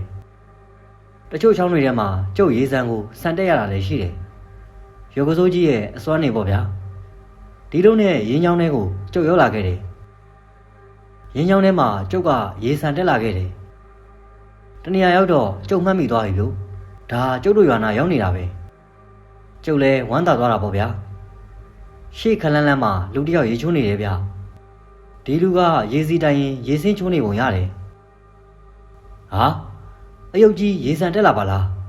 ထူးဆန်းလာကြီးလားဒီလူပြောလိုက်တဲ့အတန်ကိုကျုပ်ကြားရတယ်ပြောပြောဆိုဆိုနဲ့ဒီလူကျုပ်ကိုလာဆဲတယ်ဒါချီတိကလာအယုတ်ကြီးပဲဘလို့ဖြစ်လို့ရေစံကြီးတက်လာပါလိမ့်တော်တော့ထူးဆန်းတာပဲဒီလူတယောက်တည်းပြောနေတာဗျကျုပ်ဒီတော့မှသူ့ကိုတည်တည်ချာချာကြည့်လိုက်တယ်ဟာအောင်ကွန်းမယ်တိုက်တိုက်ဆိုင်ဆိုင်ပါလားအောင်ကွန်းရငါမှမင်းကိုရှာဖို့အဝေးကြီးကနေလာနဲ့ချီပြီးလာခဲ့ရတာအခုတော့ငါလာရကျွန်းနေပြီပေါ့ကွာဒါလေရုပ်ကစိုးကြီးရဲ့အစွမ်းမဲ့နေမှာအောင်ကွန်းကချစ်တီးရုပ်ကိုတည်တည်ချာချာကြည့်ပြီးပြုံးနေဗျသူတော်တော်သဘောကျနေတဲ့ပုံပဲဗျကျုပ်ကိုရေစီလဲပေါ်တင်ပြီးအင်ယူလာတယ်ငါးနှစ်ကောင်ကလမ်းတလို့ဖြစ်နေတာကိုအောင်ကွန်းကသတိမထားမိဘူးဗျနှစ်တွေ့ကြကြီးခွဲခွာခဲ့ရတဲ့ရွာကလေးကိုကျုပ်ပြန်ရောက်ပြီပေါ့ဗျာအောင်ကွန်းကရေစီလဲကိုသူ့ဝိုင်းနဲ့မောင်းသွင်းတယ်အောင်ကွန်းရေမင်းကအိမ်ကောင်းရာကောင်းတွေနဲ့တော်တော်ကိုအဆင်ပြေနေတာပေါ့လေငါရတဲ့ကြောက်ကြီးကိုရောက်ပြီးရွာတော်ကြီးမှာတတိအောင်ကွန်းဖြစ်နေပြီပေါ့ခင်လာရေမင်းကိုလက်ဆောင်ပေးဖို့အယုတ်တရုတ်ယူလာခဲ့တယ်ဟိခင်လာဆိုပါလားအေးလေရုပ်ကစိုးကြီးပြောလိုက်တာပဲအောင်ကွန်းနဲ့ခင်လာအိမ်အောင်ကြနေပါပြီဆိုမှကိုအောင်ကွန်းရှင်ကဘာရုပ်ယူလာတာတော့အိမ်ထဲကထွက်လာတဲ့အလှကိုကျုပ်တွေ့လိုက်တယ်ကျုပ်တို့ကလုံးမီးတွေထားတော့တယ်လို့ပူလောင်လုံးလာပါတယ်ဆရာရဲ့ကျုပ်မျက်လုံးထဲကမျက်ရည်တွေစီးကျလာတယ်အလှရဲ့အောင်ကွန်းမရဖြစ်နဲ့မင်းပြောနေပြီလားခွဲ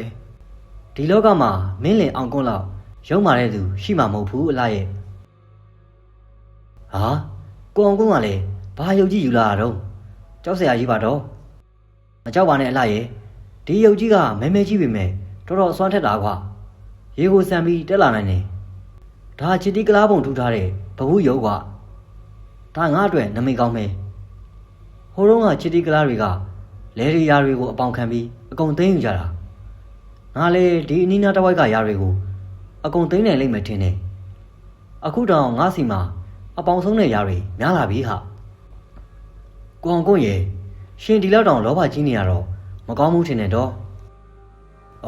ခင်လာရေကိုအောင်ကွန်းအတွက်မဟုတ်ပါဘူးဟောဒီမရအလှလေးအတွက်ပါကွယ်တစ်တလုံးစားမကွန်အောင်ချမ်းသာစေခြင်းလို့ပါကွာပြီးတော့လူပုံလည်းမှာဖះတကကျောင်းတကကြီးဖះမကြီးကျောင်းမကြီးလောက်ကြရတာပေါ့ကွာဟုတ်တော့ကိုအောင်ကွန်းဒီမှာလာကြည့်ပါအောင်ရှင်အယုတ်ကြီးကမျက်ရည်တွေကျနေပါလားတော့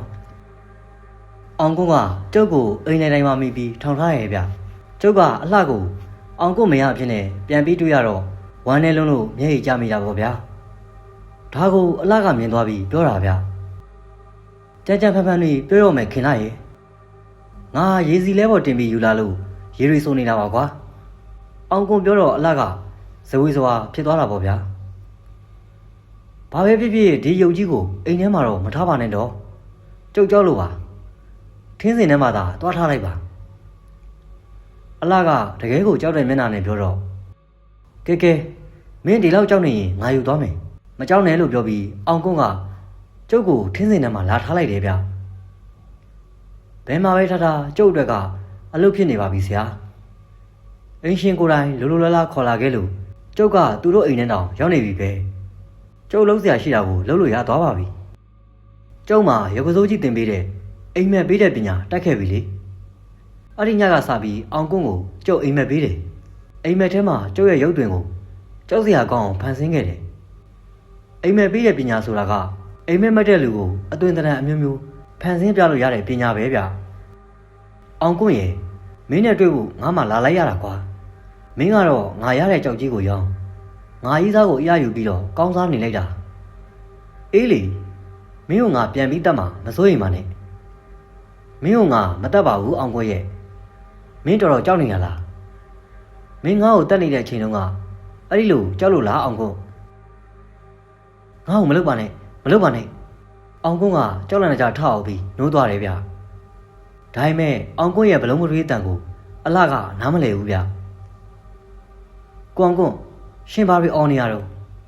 အိမ်မက်မက်နေရလားအောင်ကွန်းတကလုံးချွေးတွေပြန်ပြီးအသားတွေတောင်တဆက်ဆက်တုံလို့ဗျအလှကရေတစ်ခွက်ခတ်တိုက်တယ်ခဏနေတော့အောင်ကွန်းပြန်အိပ်ပျော်သွားတယ်ကျုပ်ကအိမ်မက်ထပ်ပေးတယ်ဒီကောင်လမ်းပြီးအော်ပြန်ရောဗျအလှကဘာအိမ်မက်တွေမဲ့လို့တော့မေးတော့ဒီကောင်မပြောရဲဘူးဗျပြောရင်ကျုပ်ကိုသူတက်ခဲ့တာတွေပေါ်တော့မှာပေါ့ဗျာဒီကောင်ပြန်အိတ်တယ်ကျုပ်ကထပ်ပြီးအိမ်မက်ပေးတယ်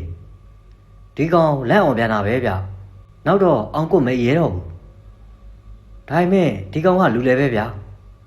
ညဘက်အိမ်မရတော့နေ့ဘက်ပြောင်းနေတယ်ကျုပ်ကနေ့ဘက်ပါထပ်ပြီးအိမ်မက်ပေးတယ်ဒီကောင်လက်အော်တာပဲဗျလက်အောင်လေကျုပ်ကလုပ်ပြတာဟုတ်နောက်တော့ဒီကောင်လုံးဝကိုမရဲတော့တာဗျတပတ်ပဲကြတယ်လူကဆွဲချလိုက်တယ်လို့ကြာသွားပြီ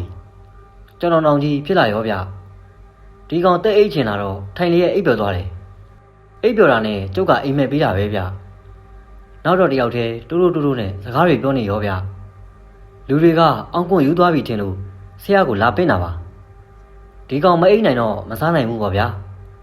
တဖြည်းဖြည်းနဲ့အစားမဝင်တော့ဘူးပေါ့ဆရာရဲ့ကျုပ်အကြောင်းကတော့ဒါပါပဲဗျာဆရာဆိုင်တော်ဘကကိုထွန်းညိုပြောတာကိုတေးသေးချာချာဆုံးအောင်နားထောင်ပြီးတော့မှကိုထွန်းညိုဆရာတခုလောက်ပြောချင်ပါတယ်အခုကိစ္စမှာကိုထွန်းညိုဘွားတစ်ခုလုံးဆုံးရှုံးနေတာခဲ့တာကိုဆရာသဘောပေါက်ပါတယ်ဒါပေမဲ့ကိုထွန်းညိုရဲ့ပြုသူအစ်စ်ဖြစ်သူအဟောင်းဆိုသလိုပါပဲဗျာကိုအောင်ကွန်းသူမတရားလုပ်ခဲ့တာရဲ့အတွက်သူ့ဟာသူခံပါစေတော့ကိုထွန်းညိုအတွက်အကုသို့ထမပွားစေခြင်းတော့လို့ပါဗျာဒီတော့နဲ့ပဲရက်လိုက်ပါတော့လို့ဆရာမြတ်တာရက်ခံခြင်းပါတယ်ကိုထွန်းညိုဆရာရဲ့ကျုပ်ဘလောက်တောင်ခံစားရတယ်ဆိုတာကိုကျုပ်ပဲသိတာပေါ့ဗျာဒီရောက်တော့ကျုပ်ချစ်ရတဲ့သူကိုဒင်းကမရလောက်ထားတာကိုမြင်တော့ကျုပ်ဘလို့ခံစားရတယ်ဆိုတာဆရာသာတွေးကြည့်ပါတော့ဗျာမှန်ပါတယ်ကိုထွန်းညိုရဲ့ဆရာကကိုထွန်းညိုအတွက်အကုသိုလ်တွေများလာမှစိုးလို့ပါကိုထွန်းညိုရောမခင်လာရောမရှိတင်ခဲ့တွေဖြစ်ပြီးငိုကြပြန်ရောဗျာအလားနင်းငါ့ကိုချစ်သေးတယ်ဆိုရင်တခုတော့လုပ်ပေးပါဟာပြောပါကိုထွန်းရဲ့အလားကိုထွန်းအတွက်ဘာလုပ်ပေးရမလဲအောင်ကုန်းကိုဆုံးသွတ်တဲ့အခါကိုထွန်းအတွက်ပါဆုံးသွတ်ပေးပါလို့ပြောချင်တာပါအလားရဲ့စိတ်ချပါကိုထွန်းညွန့်ရဲ့အလားရှင့်အတွက်ဆုံးတည်တည်ကြကြသွတ်ပြီးအမျှဝေပေးပါမယ်မခင်လာကပူထူနေတဲ့အချိန်ဆိုတော့ကိုထွန်းညွန့်ပြောလိုက်တဲ့စကားကိုတည်တည်ကြကြမသိလိုက်ဘူးဗျဆရာဆိုင်တော်ဘကကိုထွန်းညွန့်စကားကိုကြားတော့မျက်နှာပြတ်သွားတယ်ကိုထွန်းညွန့်ကိုအောင်ကုန်းကိုဘာဖြစ်လို့ဆုံးသွတ်ရမှာလဲကိုအောင်ကုန်းကဘာမှဖြစ်သေးတာမဟုတ်ဘူးလေဆရာဆိုင်တော်ဘကပြောလိုက်တော့ကိုထွန်းညွန့်ကခေါင်းကြီးငုံပြီးပြောတယ်ဗျအောင်ကိုမရှိတော့ပါဘူးဆရာအခန်းထဲမှာရှိတာကအောင်ကိုရဲ့အလောင်းပါဆရာပြောပြီးကိုထွန်းညိုဒေါ်စိမ့်စီကနေထွက်သွားတယ်ဗျချီတီကလားရုပ်ကြီးလှုပ်သွားတာကိုကျုပ်သတိထားမိလိုက်တယ်ဗျသတိမိနေတဲ့ဒေါ်စိမ့်ကိုသတိပြန်ရအောင်ဆရာဆိုင်တော်ဘကလှုပ်လိုက်တယ်ကဲအောင်ရွှေတို့အောင်ငွေတို့အခန်းထဲကိုတွားကြည့်ကြစမ်းကွာဆရာဆိုင်တော်ဘကလှမ်းပြောလိုက်တော့အောင်ရွှေရောအောင်ငွေရောကိုအောင်ကိုအခန်းထဲကိုပြေးဝင်သွားကြတယ်ဗျခဏကြာတော့ပြန်ထွက်လာကြပြီးပြောတယ်ဗျလေးလေးအောင်ကိုအသက်မရှိတော့ဘူးဆရာကြီးဟေး ဆရာဆိုင်တော်ဘကဘာမှမပြောတော့ပဲခေါင်းမဲငိမ့်ပြလိုက်တယ်ဗျဒေါ်စိန်ကိုတော့ကျုပ်ကပဲဆက်လောက်ကင်ပေးရတော့တာပေါ့ဗျာဒေါ်စိန်လည်းတတိကောင်းကောင်းရပြီးကြီးကြီးနေနေဖြစ်သွားပြီဗျကဲမက်ခင်လာကြီးလူလောကဆိုတာအသက်တရားမနေရပါမယ်အမှုတရားတွေ့ရတတ်တာပဲဗျတရားသဘောနဲ့တွေးပြီးတော့သာဖြေပါတော့ဗျာကဲကိုတင်စိုးနဲ့မောင်တာလေးနဲ့ကဒီရုပ်ကိုထင်းစင်နေတာပြန်ထားလိုက်ပါကွာကိုထွန်းညိုမက်ခင်လာဆွန့်တို့ပြီးအမျှဝင်ရင်တာရုတေတေချာချာခေါ်ပြီးတော့ဗျာတရားလဲတေတေချာချာနာပါဆရာဆိုင်တော်ဖရဲ့ကျုပ်ရဲ့ကိုတင်စိုးရဲ့ကိုတင်စိုးတို့အိမ်ကိုပြန်လာခဲ့ကြတယ်ဗျအိမ်ပြန်ရောက်တာနဲ့ကိုတင်စိုးငှားပေးတဲ့လှဲနဲ့ဆရာတစ်ပည့်နှစ်ယောက်ထနောင်းကုန်းကိုပြန်ခဲ့ကြတာပေါ့ဗျာပြန်တဲ့လမ်းတစ်လျှောက်လုံးကျုပ်မှာကိုထွန်းညိုကိုတွေးပြီးတနာနေတော့တာပေါ့ဗျာဒီနေ့တင်ဆက်ပေးခဲ့တဲ့ဆရာတာတီရေးသားထားတဲ့ရေစံအယုပ်ဆိုတဲ့ဇာတ်လမ်းလေးဒီမှာနေမယ်ပြီးဆုံးသွားခဲ့ပါတယ်ခင်ဗျာနားတော်တာဆင်ပေးကြတဲ့ပရိသတ်ကြီးကိုကျေးဇူးအထူးပဲတင်ရှိပါတယ်ခင်ဗျာ